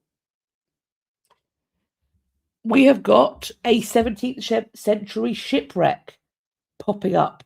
Hi, Jin. Yes, welcome. Hello. You made it. There was no notification. I'm sorry. And I did use your picture. Thank you very much. And people didn't guess what it was. I had to tell them. So well done. So we have got a shipwreck popping up on a beach in the wake of Storm Chandra. This was found in Studland Bay in Dorset, which is run by the National Trust. Studland is one of the most beautiful pieces of coastline in our country. It's brilliant. If you are in the UK, do take a trip down Dorset. I love Dorset. It's beautiful. I mean, you've got the Jurassic Coast in Dorset, but also you've got Studland Bay, which is just beautiful. Marine archaeologists from Bournemouth University think it's part of a missing piece of the Swash Channel wreck that was first discovered in the 1990s. It's thought the wreck is most likely the Fayum from Horn, an armed Dutch merchant ship that ran aground and sank in 1631. They think they found the hull. It's about 6 meters long and 2 meters wide. There is a large layer of planking missing from the vessel's interior, which indicates the remains have been buried in the sand since the 1630s. That's what the National Trust is saying. There are still wooden tree nails in place, and they are holding after 400 years, which is a real testament to the craftsmanship of the time. The Bournemouth University team have applied to Historic England for a grant to excavate the timbers on the presumption that it is part of a protected wreck. The maritime archaeologist from Historic England said the Swash Channel wreck is one of only 57 shipwrecks around the coast of England designated under the Protection of Wrecks Act 1973.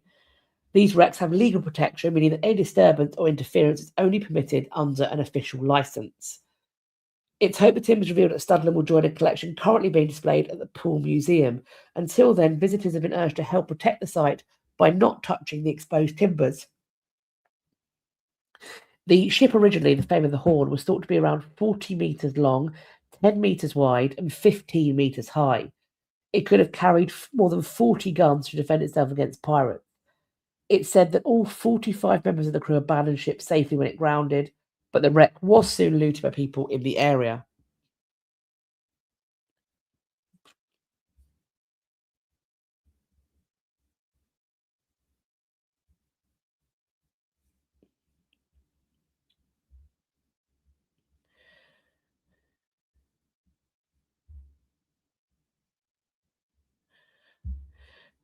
Clue said, you once asked why Scotland the Brave was being played at an Irish parade and was swarmed by people determined to tell me how incredibly similar the Scottish and Irish cultures are.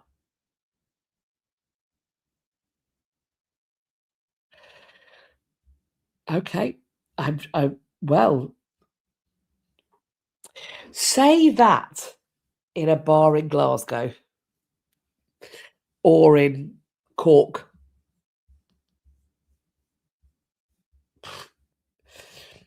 Steve points out good luck importing soil into Australia. I mean, in terms of their capacity to protect their natural flora and fauna, they take it seriously, as they should.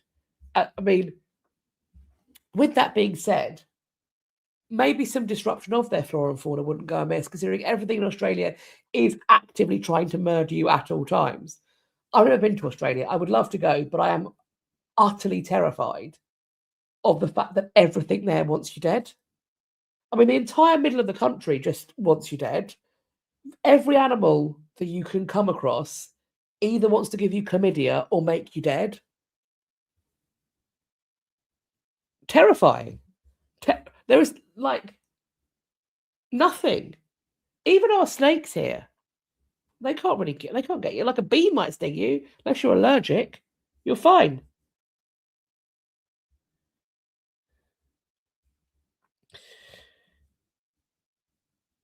Elizabeth, have I watched The Night of the Seven Kingdoms? No.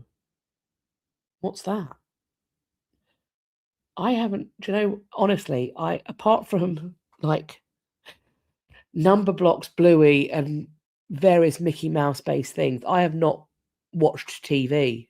I'm assuming this is a TV show. Is it a film? Is it a TV show? I don't know.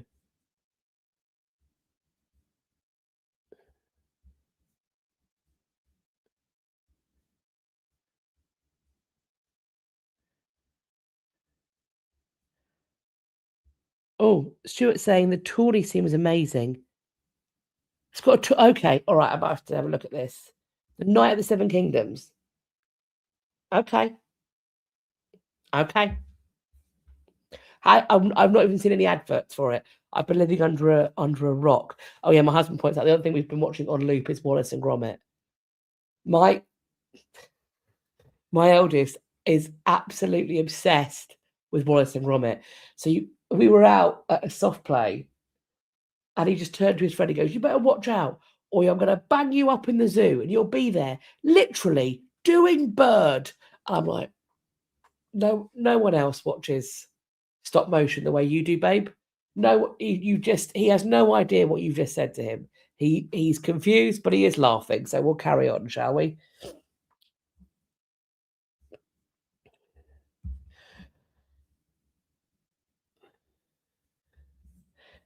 Steve Clark, is it the penguin? I think you'll find that's Feathers McGraw. Yes.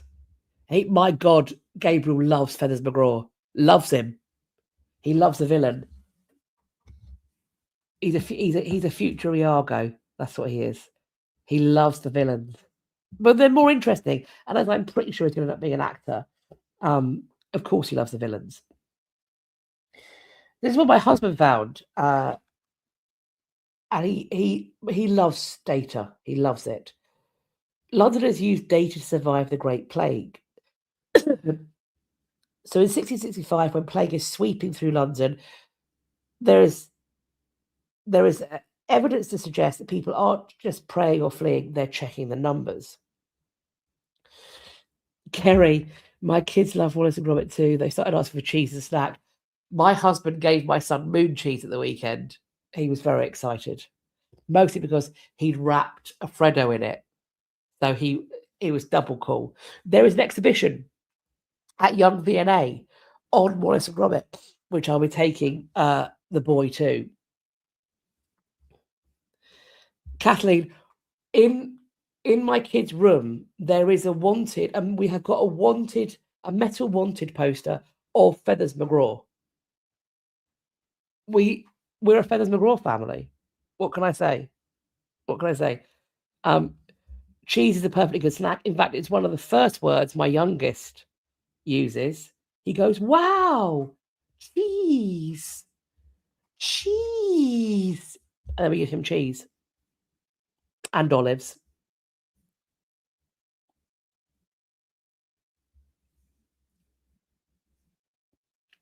So, research by Karen McBride, who's an accounting professor at the University of Portsmouth, is arguing that weekly bills of mortality acted as early public health information, allowing Londoners to navigate life, work, and survival during the Great Plague.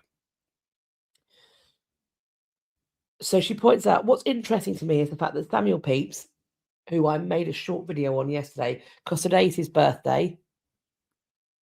This is the anniversary of him going and snogging the corpse of Catherine of Valois, for those of you who don't know. But either way, in his diary, he notes using the bills of mortality to go about his daily life. So Londoners are using the increase and decreases to judge personal risk, where they're going to travel, when they're going to travel, when they might leave the city, and to also assess when it might be safe for them to return as well. These figures are being discussed in coffee houses and they're being compared socially. While the accuracy is sometimes questioned, the doubt doesn't mean rejection. They are trusted enough for people to use them to guide their behaviour. This is really interesting. Although many believe that plague was caused by miasma, practical measures such as isolation and distancing were adopted. Although the ideas behind why they did these things might have been different to the reality, it is in fact quite helpful. Pepys, who was an upwardly mobile, wealthy Londoner as well as a dirty pervert, was able to interpret trends, reduce contact, and move his household. For people who were less affluent, like servants and labourers, they often had much less flexibility. Plague deaths among the poor were more likely to be misclassified, underreported, or even concealed. So while people truly believe that they're giving information, they're letting people know the situation and they're informing people, they're enabling people to act that doesn't always get received equally. The Great Plague of London killed an estimated 100,000 people in 18 months, about a fifth of the capital's population. Between 1665 and 1666, plague deaths climbed in the capital, and some sections of society, though, were not simply passive victims. They were reading, interpreting, reacting to data available to them, using weekly death figures to navigate one of the deadliest years in the city's history.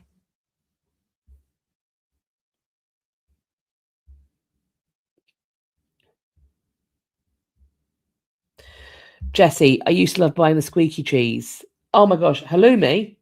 Love a squeaky cheese. Love a squeaky cheese in this house. Scarlett, that is indeed why we call him Creepy Peeps. Creepy Peeps.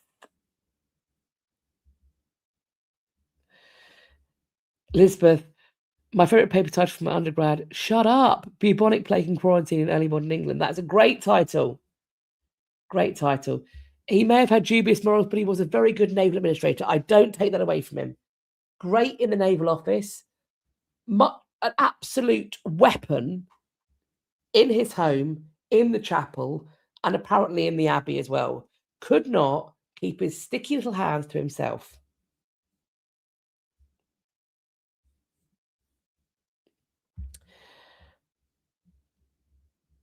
A Florida coin haul worth $1 million has resurfaced a debate over treasure hunting. Recent discoveries have renewed archaeologists' concerns that a shipwreck salvage company has exclusive rights to artifacts that have been found aboard a sunken 1715 fleet. Divers have uncovered more than 1,000 late 17th and early century Spanish coins. This is off the coast of Florida last summer. It's about 100 miles north of Miami, and it's known as Treasure Coast, named for the cargo above the Spanish flotilla that sank there in 1715. A Florida-based shipwreck salvage company that discovered the latest trove of coins, 1715 Fleet Queen's jewels, has exclusive rights to the remains of this fleet. The fleet set sail from Havana after years of conflicts during the War of Spanish Succession, which ended the previous year. Their flotilla's cargo comprised silver, gold coins that were thought to have been minted in the Empire's American colonies. But they also had tobacco, which was as valuable as a precious metal. It also had the legendary Queen's jewels, a gift for the new Queen of Spain, Elizabeth Farnese, which is yet to be found. It had an unusual composition. It was made of a combination of ships from the Nueva España fleet, which sailed between Veracruz and Seville, and the Tierra Firme fleet, which covered the South American trade route out of Cartagena. In 2010, the 1715 Fleet Queen's jewels obtained exclusive rights to salvage operations in the area. The recent discovery of the Spanish coins might be the company's most significant to date, but it comes with challenges. These wrecks occurred close to shore, and as such, recovery can be difficult and dangerous. Poor sea conditions and visibility and a short season are among the most challenging things we face. Florida law stipulates that the state entitled to 20% of what's found aboard shipwrecks, with the company keeping the rest. Some of the coins will go to the state of Florida, others to the owners and finders, and so they will go their separate ways. But this new discovery brings up the conflicting views of underwater exploration around the globe. 80 countries, including Spain, adhered to the 2001 UNESCO Convention on the Protection of Underwater Cultural Heritage, which prioritizes in situ preservation and views the commercial exploitation of underwater cultural heritage and its dispersal as incompatible with its protection. But the US chose not to sign on to the convention, citing concerns over coastal state jurisdiction and national security implications for sunken ships. As we know, treasure hunters are not archaeologists. They are merchants who profit from heritage coming from a shared history. The 17 Fleet Queen's jewel team claims to be doing right by the shipwreck and its artifacts. It employs a marine biologist, an archaeologist, lawyers, boat captains, divers, surveyors, mappers, and conservation experts working in a state-approved lab. The company plans to document in detail the naturally well-preserved coins that were buried under the sand for centuries. Quote, "The historic relevance of the discovery is what it can teach us. The finding can give insights into the makeup of shipments and Spanish colonial coins, but historians remain skeptical.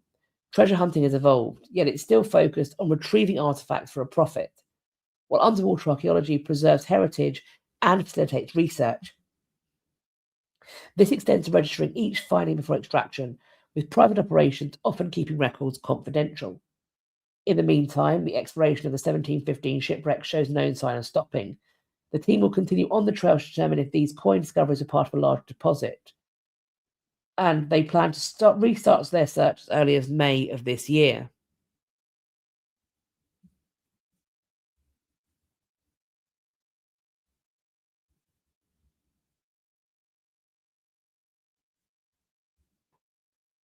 Look at your comments.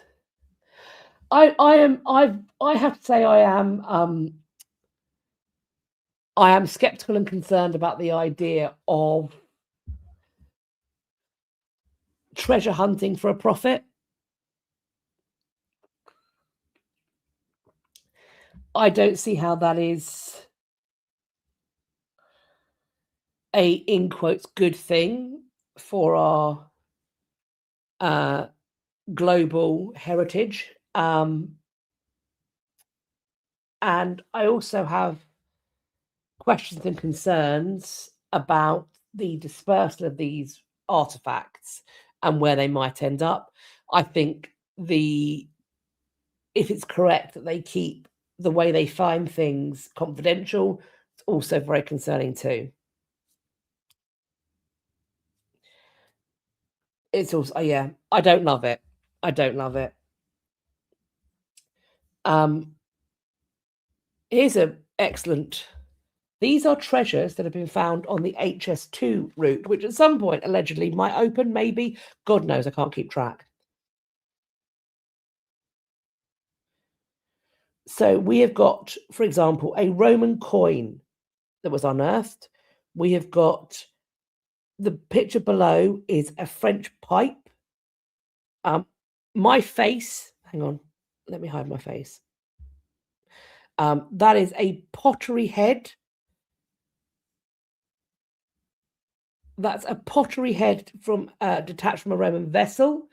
Next up, this looks like it could have come straight off of an old England football team brooch. It is, though, the Three Lions pendant, and it dates back to the 13th to 14th century.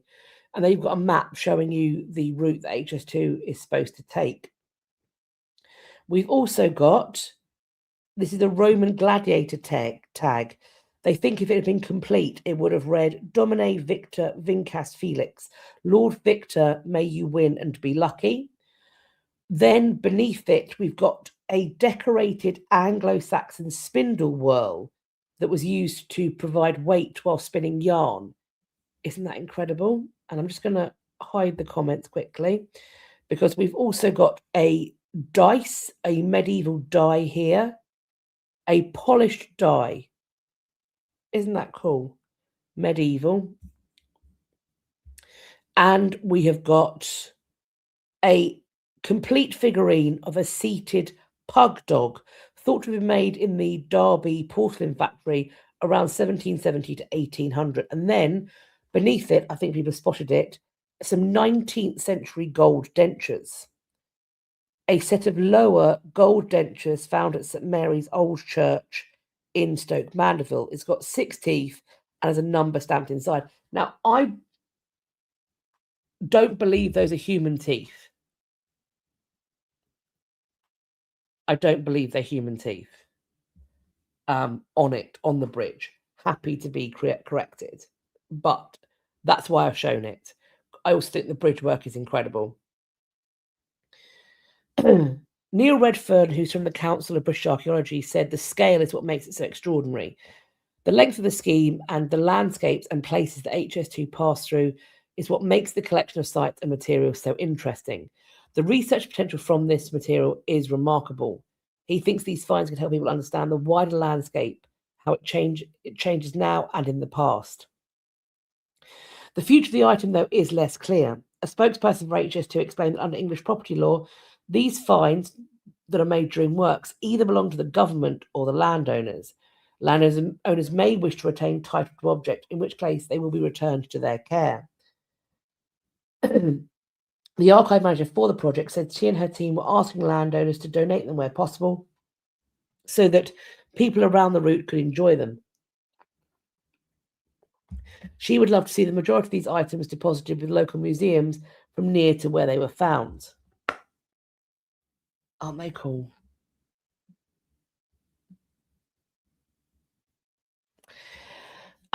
Next up, this is going up for auction. When's it going up? I mean, the bidding's already opened, and I think it closes on the 25th of February. So this Wednesday. This is a document from the reign of Lady Jane Grey, the very short reign of Lady Jane Grey, signed by her Privy Council and including Thomas Cranmer as her Archbishop of Canterbury. It is dated to the 17th of July, 1553, from the Tower of London. You have got signatures of Thomas Cranmer, Thomas Goodrich, who's Bishop of Ely, William Paulet, John Russell, the Earl of Bedford, Francis Talbot, the Earl of Shrewsbury, Thomas Darcy, who's a baron, George Brooke, Baron Cobham, Thomas Cheney, Privy Councillor, Richard Cotton, Privy Councillor, John Cheek, who's a secretary, Sir John Mason, and Sir Robert Bowes. The address panel is inscribed to our loving friend, Armagall Wood Esquire, one of the clerks of the Privy Council.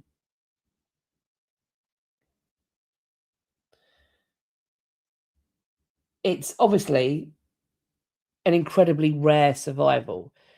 It's such a short reign that there are few surviving documents from those very few days because there were so few of them.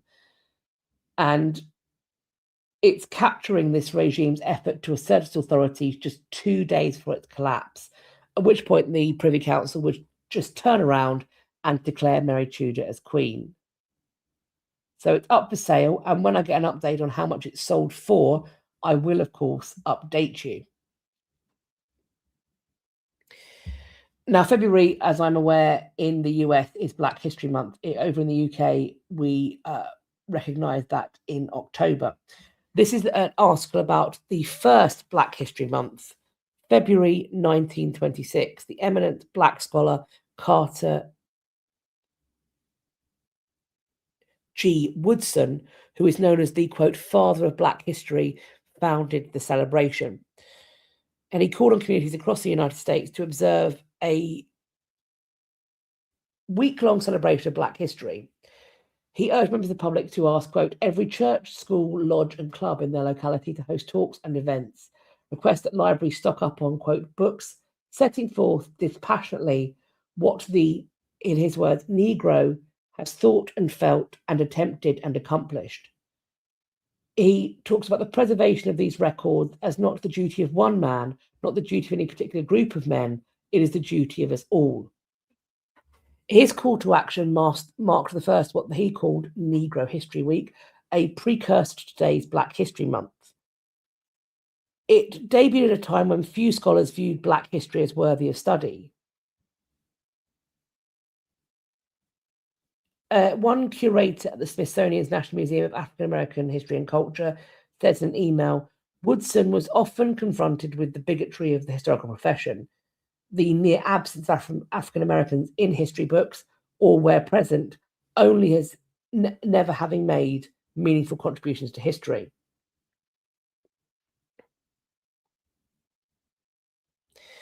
He believed that if he didn't document the chronicles of Black people and people from the African diaspora, if he didn't write this record, Black people wouldn't be acknowledged with their humanity.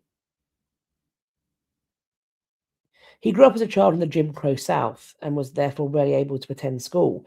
He was born to formerly enslaved sharecroppers in Virginia. He spent much of his youth helping out on the family farm and making it to the classroom only on days when the weather was too poor for him to work outside. Nevertheless, he had a passion for learning. He enrolled in high school at the age of 20 and he graduated in under 2 years. He got a bachelor's degree and then he went on to teach briefly in the Philippines. He returned home and got a second bachelor's degree and then a master's degree from the University of Chicago before enrolling in a history PhD program at Harvard in 1908. He graduated from Harvard in 1912, becoming the second Black American to receive a PhD from the university. He entered the world of academia and he found himself repeatedly barred from white-dominated spaces, including the annual meeting of the nation's premier history organization. He also saw there was a distinct lack of scholarly resources dedicated to African American history. And so in 1915, he set out to readdress the balance.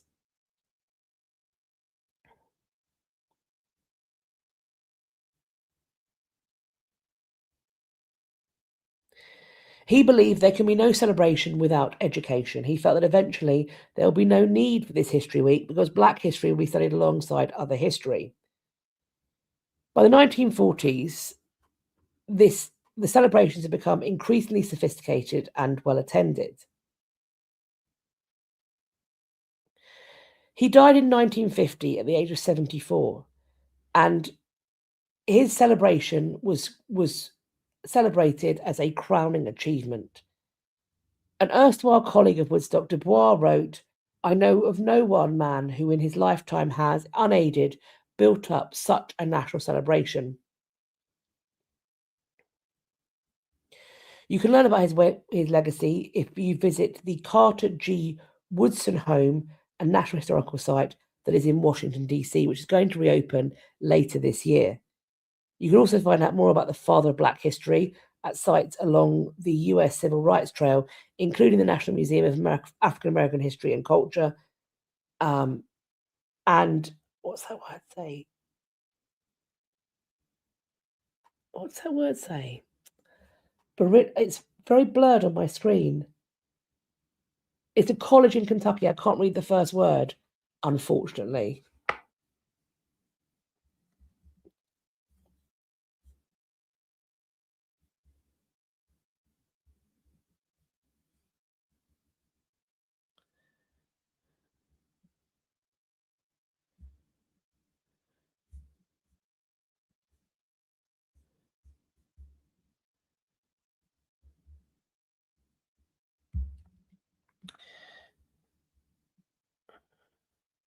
This is funding is being, and there's a project that's looking out for help.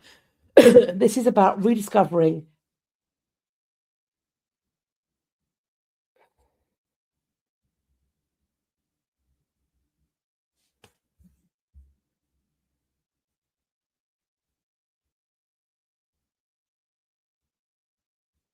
Apologies. Missing comments, maybe?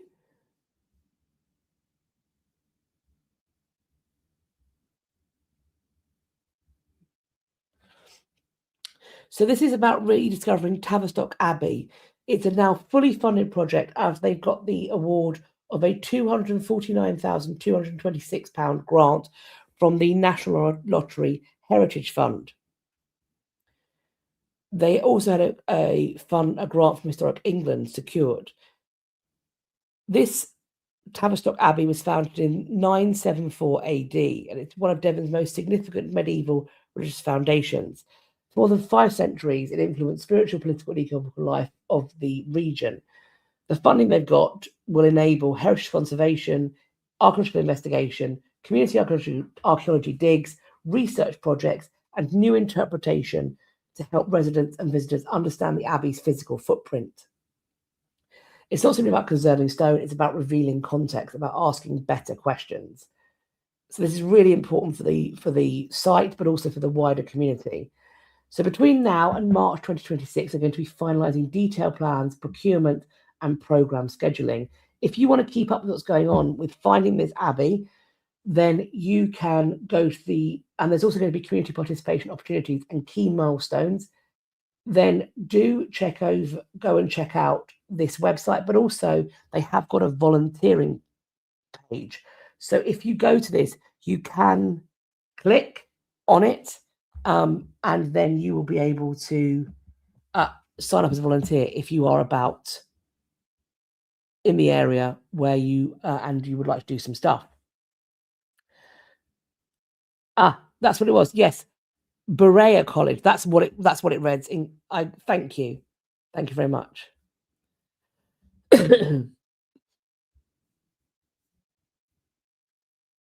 Wait, Stuart. So Tavi is 20 miles from you. Well, Stuart, if you've got free time, they're looking for volunteers for all sorts of things. Get over there and sign up.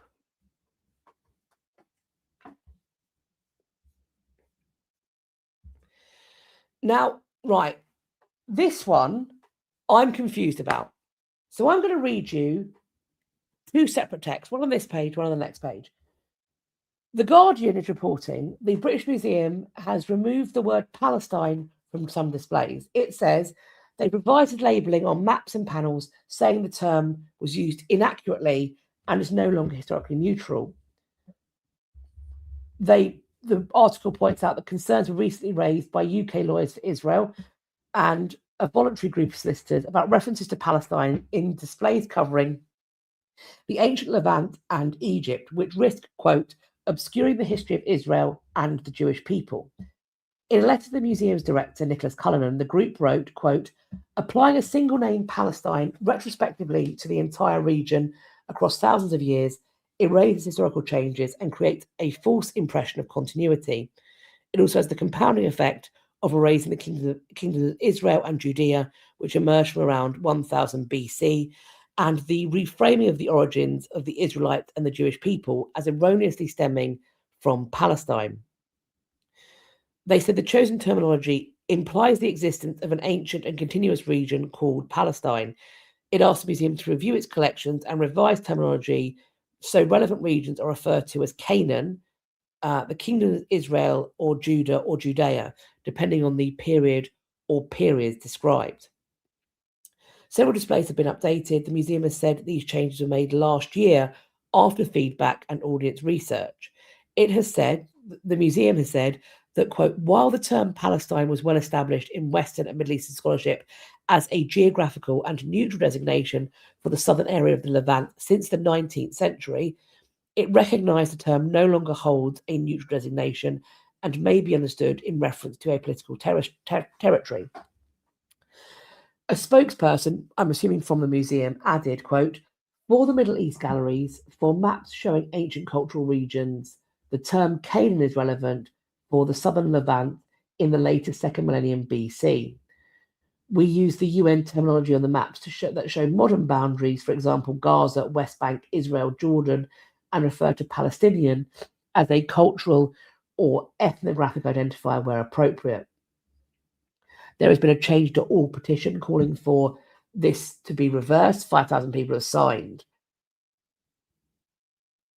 Further changes, we are told, are expected as part of the museum's long-term reconstruction and redisplay programme, and they will be implemented in coming years. So from that article, correct me if I'm wrong, I have directly quoted various paragraphs.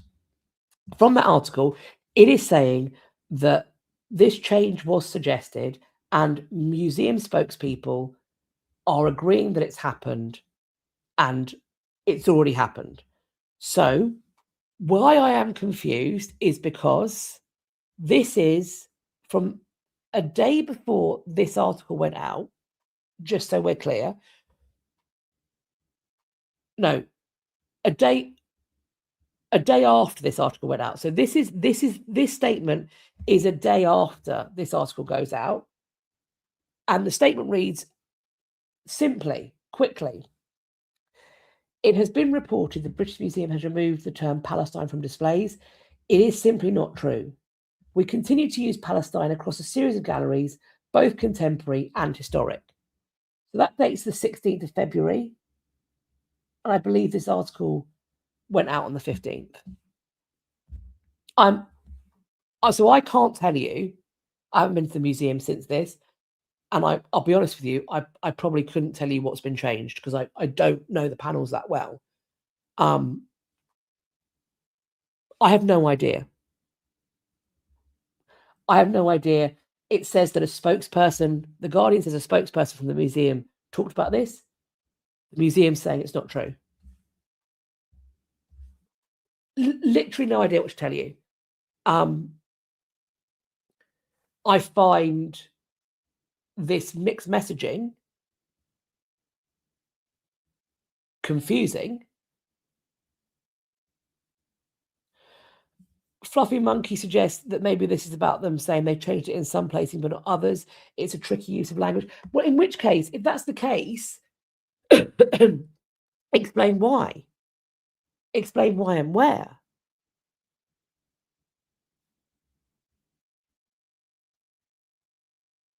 What? I don't understand where this miscommunication has come from. The Guardian is known to be a reputable journalistic outlet. Why would they claim they've spoken to a museum spokesperson if they haven't? So have they been conned by somebody claiming to be a museum spokesperson? In which case, how did that happen? Or is the British Museum burying? I've got no idea. I've got no idea what this means.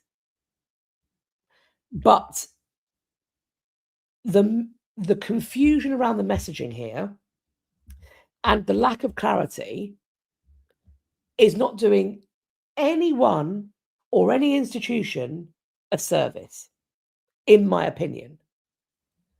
And they need to get their poop in a group. Everybody involved, because it needs to be whatever's happened needs to be clearly described, explained, and shown.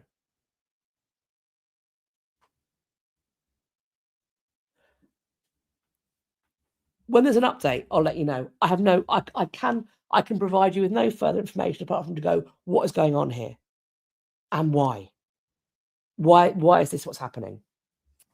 Our last new news is about a history play, so I'm putting it in. On Thursday evening, during the final scene of Richard III at a performance in Berlin, a sword slipped out of the person playing Richard III's hand and struck a member of the audience in the head. She was only hit by the sword's grip, not its blade, fortunately, and she did get a light injury, but was able to walk out of the theatre after being treated on site. This is a bad time. So the performance is immediately interrupted. The actor playing Richard III apologised to the woman and then asked for the house lights to come up. Best case scenario in this situation. The fish doctor treats the woman, no ambulance is needed, and then the actor even had a phone call with the woman to make sure she was on the mend. A scene had been designed with a stunt coordinator and was practiced regularly. This was a slip up, and they are going to continue with regular scheduling of the shows. This is not, though, the first case of onstage injury. The actor involved was injured during a performance of Hamlet. He slipped, hit his head on a concrete balcony, and lost consciousness. In that case, he eventually continued his performance. The audience, according to the actor, thought it was all part of the play. I mean, it's very lucky that she wasn't harmed. With live theatre, accidents do happen. I think it was during a performance of Lear, and I want to say it was Ian McKellen playing the fool, but he may have been playing Lear. Either way, whomever was playing the fool was capering about on stage, and I think they snapped their Achilles tendon on stage. And the show had to go on. I've heard of audience members, I know of audience members where people have fallen off the stage onto the audience. I haven't heard before of a sword exiting the stage. I know of one performance where do you know what? I want to say that it was Jude Law, but don't quote me on that. The show had been touring, and they were using a retractable dagger, and to get the effect in the retractable dagger, there was a vessel, a pouch of pig's blood. And the stage manager / the armourer, it would have been both of them involved. I don't know if the wrong weapon was put out, the wrong prop weapon was put out, or they hadn't done proper maintenance, which is, again, not a good shout at all. But when they went on stage, the knife was deployed, but they hadn't cleaned out the blood. And so it had clotted around the blade, so it didn't retract. So the actor was stabbed on stage.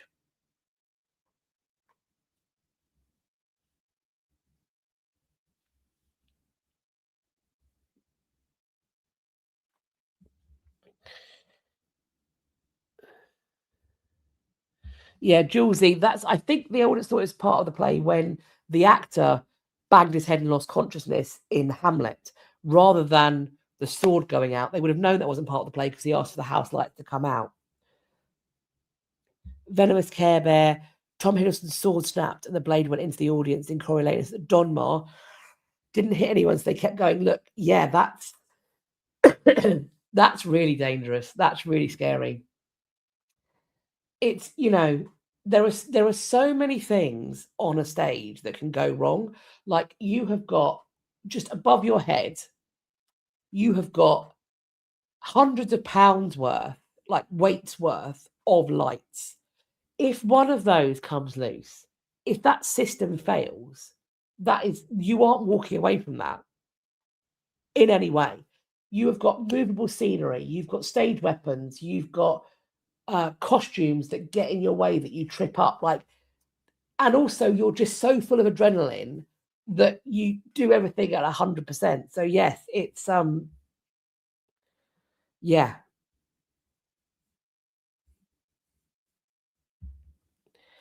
Elizabeth, sweaty actors, plastic grip, a bad time. Yeah.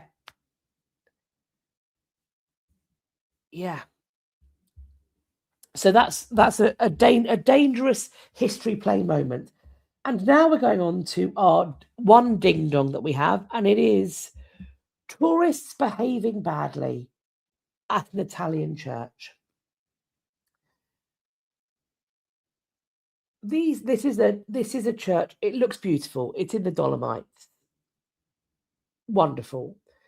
It's a small village church called Santa Maddalena, and it is, as they say, a picture of alpine beauty. Up to 600 tourists a day flock to the site, with many posting pictures of the historic church on social media. Now, though, there has been an uptick of intrusive behaviour by visitors. There are 2,500 residents of the municipality that houses the church, and they've had enough. The local council chief for social welfare points out they want that photo at all costs. They have no respect, walking into people's gardens, leaving their cars where they want. We're not living anymore. It's predominantly a German-speaking municipality near the Austrian border, and they talk about a rise of traffic jams, trespassing, and littering. So the plan is to install barriers on the narrow road leading to the church between mid-May and November, so that car access will be restricted to residents and tourists who are spending one night in the area. Day trippers can come, but they must park in a designated area and walk 30 minutes to reach the church, which would be beautiful. It's a beautiful area. Park your car elsewhere. The parking fee that's currently only €4 will rise, although the officials haven't decided by how much. However much it costs to clear the litter, rise it by however much it costs to clear up the litter and to preserve the roads, etc. Apparently, they arrive in coaches in the morning. They're at Cortina by the afternoon and then Venice by the evening. They go to France and Rome from there, visiting Italy in a week. So there are tensions between locals and tourists. They don't object to mass tourism, but apparently 8,000 people a day flocked to the Cicada Mountain, which meant that local farmers set up a turnstile on the hiking trail, charging visitors €5 each. Good for them. They say, we need order, both for those who live here and for those who want to arrive. Take the classic photo and leave. Fair enough. Fair enough.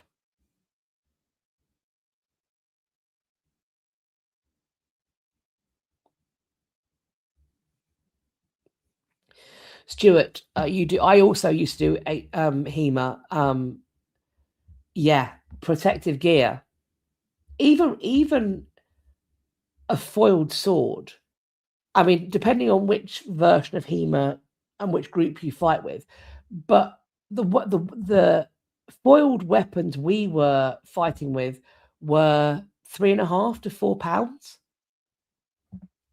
if that catches your finger, if that hits your arm at full pelt, that's fracturing your bones without a shadow of a doubt. And that's a foiled weapon. So you wear a chest protector, you wear armored gloves, you wear a heavy duty fencing foil, because you don't mess about with that. It's no joke. I remember many moons ago in my misspent youth, I was up at the Edinburgh Fringe, and there was a company, another university drama company, and they were doing Julius Caesar. And they were on, I think, at the same time as us. But the word on the street was this is unbelievable. They were using real kitchen knives with the blades covered by masking tape for Julius Caesar.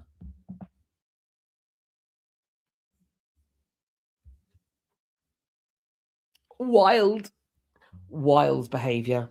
Wild behavior. Yeah, that was that. We even, back in the early to mid-aughts, we were like, that's a bad choice. That's I think it was like 2006, 2007. We were like, we're doing that. You should not be. They're like, oh, we've choreographed it. Have you? Have you?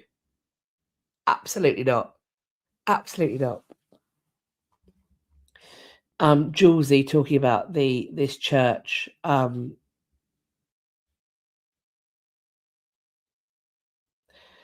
we have is a general lack of respect for others these days. Look, working in heritage,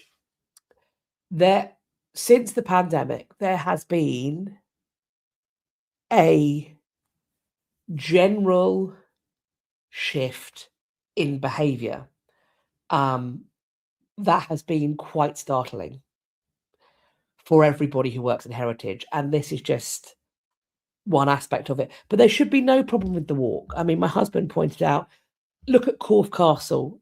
It's a 45-minute walk into a valley, up a hill, and then a 2-minute walk after to exit back to the car park, that was so funny. We parked in this car park and we followed the walk up, and the view going up is brilliant. And we were there, it's before Dominic, I was pregnant with Dominic. So we were going up there with Gabriel, and he was fully in his frozen phase.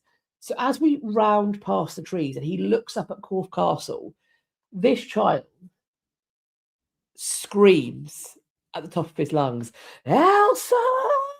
And then just starts running. And he must have been 3, just absolutely pelting his way up this hill. And he had the time of his life. It took us about 45 minutes to get up there. And then when we came out, there's like a little village. We had a lovely time. We had a lunch.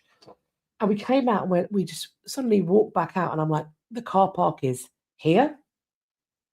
I feel the 45-minute walk was unnecessary, but we loved it. And as my husband points out, he had the child, the pram, all of the bags that were required to go out with a 3-year-old, and it was summer in the midday sun. He was our pack donkey for that. The walk would be amazing.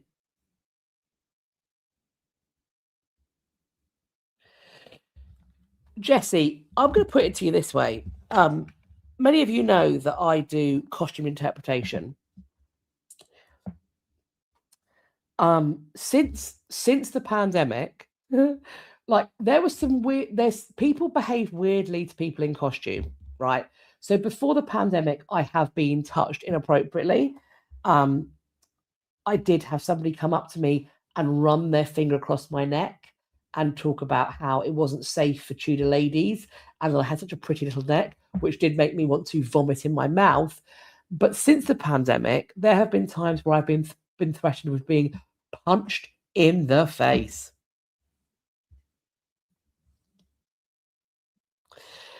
People jumping, grabbing, all sorts of things.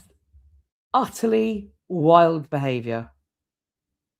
So there were pockets of bad behavior. Like my male colleagues would have people walk up and grab their cod pieces before the pandemic and go, honk, honk. So my male colleagues, if you grabbed their cod piece, they would scream like they were in their cod piece. Bum rolls used to get grabbed a lot. Because a lot of the clothing has like padding underneath, there were people that believed that there was padding everywhere. So they wanted to check, for example, that your breasts were real. One of my friends was, in fact, pregnant herself, and they thought that it was a false belly. So that got violently shaken, which is not great when you are pregnant. So that was all happening before the pandemic. But the aggression levels have really stepped up. People can be wild. Yeah. And also,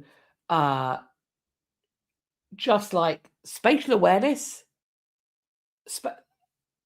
spatial awareness has gone away. People are either too far away or too close. I don't know what to tell you. Anyway, Scarlett, it's definitely assault. It's definitely assault. Yeah, for sure. Without a doubt. I can. There is a reason why at Disney the costume characters are accompanied by somebody. There's a reason. And that's because members of the public can't be trusted. They need a guard with them. They just friendly, smiley guard, but they need somebody with a radio who can act lickety split. Fact. Let's pop on to our events and exhibitions. This is one that Steve sent me with photos from the event. So this is the Manchester Museum, and they are doing a decolonise trail, which you can access through the website. So if you're going to the Manchester Museum, check this out and do let me know what you think. The pictures that Steve sent looked amazing. So this is something you can do if you are in Manchester. Steve suggests that when going out and about, you should carry a sword. When I tell you, I at one time I had a dagger at my waist, and some of the behavior, like sort of jokingly, some of the behavior was so bad that I did sort of half pull my dagger. I just sort of locked eyes, and they were like, "Oh, hello." But also, when I was going around with the quarterstaff, as a peasant, then I did also position myself in a fighting stance then too. Yeah, doesn't stop them. They get brave. Also, you want to be careful about showing them you've got a sword because they try and take it off you, which then becomes very scary and dangerous. The Yorkshire Museum is going to be putting on a new exhibition about chariots, treasure, and power. This is the secret of the Melonsby Hoard. So this is going to go on display from May 2026 after a fundraising campaign all through 2025. And you can see some pictures on there of the hoard. Now, where there is information about the accessibility of these sites, I've put that in as well. I couldn't find that for this exhibition, but the one before I could. Keep your eyes open, see what's happening, follow along. This is what you see on the website currently. I think because it's a little bit far out. But if you do get a chance to go to this, do let me know what you think. If you're in Melbourne, then you have Rome, Empire, Power and People. This is an exhibition that is going on until the 31st of March. So you've got just over a month left. Tickets are, for adults, $28, £12. For kids, this is a member's child, a member adult, and there's a concession of £24. Credits rate $24. So they've got statues, mosaics, frescoes, jewellery, everyday objects, an exploration of Rome's political and cultural and social life. Looks amazing. A bit far away from me. Do let me know what you think. It looks brilliant.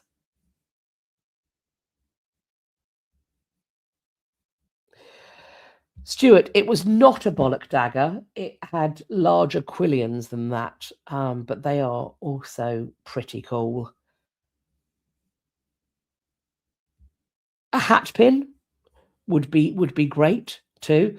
And Elizabeth, yeah, you're completely right. So different, and also like if there's a language barrier and somebody wants you to take a picture, and they might grab your arm and lead you, which it's not something that we necessarily love happening to us. But if there's a language barrier, you can give grace. But these are not situations where it was a language barrier. This is not what's happening there. I mean, also something to bear in mind is that in these pictures, if it's quite normal if you're taking a picture of somebody to try and put your arm around them, and it might seem like we're being really rude. We're like, nope, nope, nope, nope. But a few things to consider, like particularly if you are in a Tudor woman in Tudor gown, maybe you're in a French gown and you've got a Tudor hood on.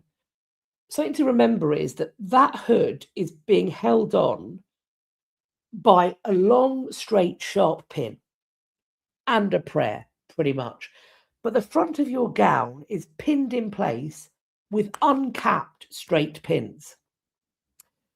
So if you put your arm around me and you touch me on my torso and you prick your finger and you bleed onto my silk velvet, I am in so much trouble.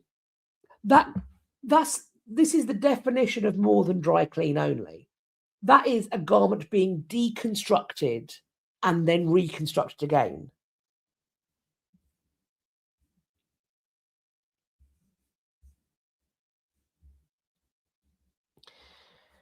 So it's that kind of, there are, as well as not particularly wanting to be touched, there's also the fact that the clothes we're wearing are covered in tiny little sharps all over the place. Stuart, a rondel dagger would also be spectacular, because then your victims on their knees, ready for the finality of it. Last, by no means least, it's not an event or an exhibition. It's a gaming thing. I could probably have put that better, but I don't know. So I think this is where you find it. And I think through this, you purchase it for PC and console. Question mark. I believe Windows. Microsoft? Don't know. Either way, this is a game called Relooted, and it's got incredible reviews. This is where you go around Western museums reclaiming real African artifacts, and you can recruit new members, get escape routes, get the cargo, and get out of there as quickly as you can. People are really loving this game. I have no idea how to play video games. So if anybody has a good time doing this, let us know. I've watched the gameplay footage and it looks really cool. So yeah, Relooted is available to purchase, and there are various places that have discounts on it, so you can get it on wherever you play your games, I suppose. Fluffy Monkey, thank you so much for the super chat, and I'm glad I have so much fun doing them, and it's great to talk to you all and to chat about all these things and to get angry and to have a laugh and all the rest of it. It is the highlight of my month, so thank you so much.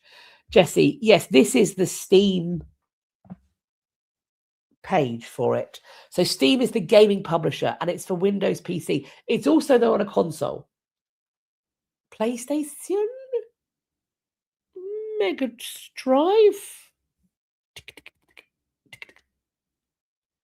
Not a Mega Drive. That's old, isn't it? That's really old, a Mega Drive. It's one of those ones with this. It's got one of those. Two hands. Click, click, click.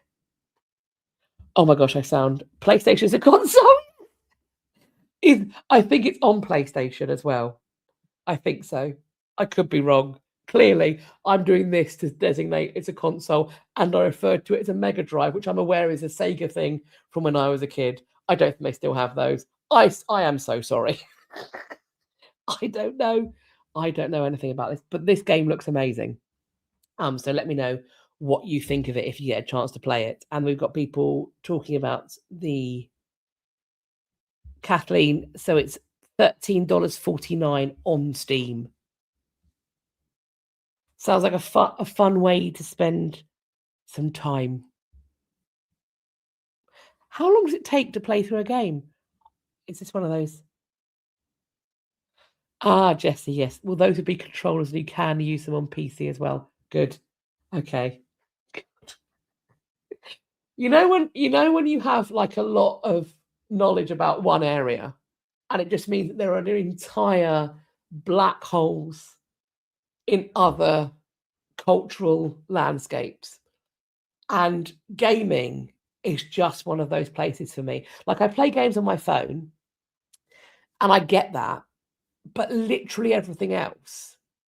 I had a Wii, Nintendo, not toilet, and that was quite fun. I quite like the bowling and the tennis.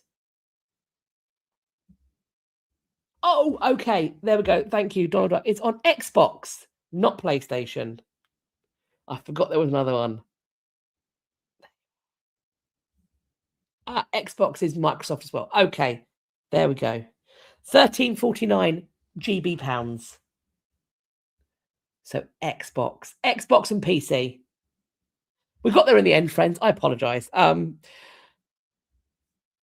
going to stop talking about video games now because I've made myself look old and a fool. So I'm going to park it. Also, my voice is suffering. I've had a cough for the last week, and it's I'm having trouble clearing it because I'm tired because the children don't sleep, and we've been here for 3 hours. Elizabeth does point out that it's got a free demo, the game. So spectacular. Thank you, friends, for joining this live stream. Thank you if you watched it live, if you're watching on the replay, thank you all so much. It has been so great to talk to you about all of the things that have been going on in the history news and to have a good old giggle. And do please keep sending me your articles for next month's one. I hope you're going to have a wonderful rest of your February, wherever you are. And I look forward to speaking to you all in Friday's video, which, as I mentioned towards the top of the stream, the video that I'm going to be putting together and editing for Friday is on the history of royal arrests, I think, for potentially obvious reasons. So I hope that you will be in the premiere for that and we can have a chat. So until Friday, I hope you're going to have a great rest of your week. I hope you're going to have lovely weather. If you are in New York, where it's snowed in, stay safe, stay warm, stay well fed and hydrated. And until next time, friends, do take care of yourselves. Remember to click all the things, interaction all the ways, comment, like, share, subscribe, hit the bell, all that good stuff. Head over to the website, try and sign up for the mailing list. And also, if you put me as a trusted sender, because apparently it's telling you that my emails are trying to phish you. They're not.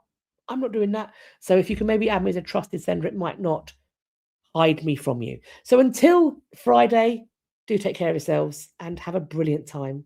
But for now, it's going to be bye-bye from me. Bye.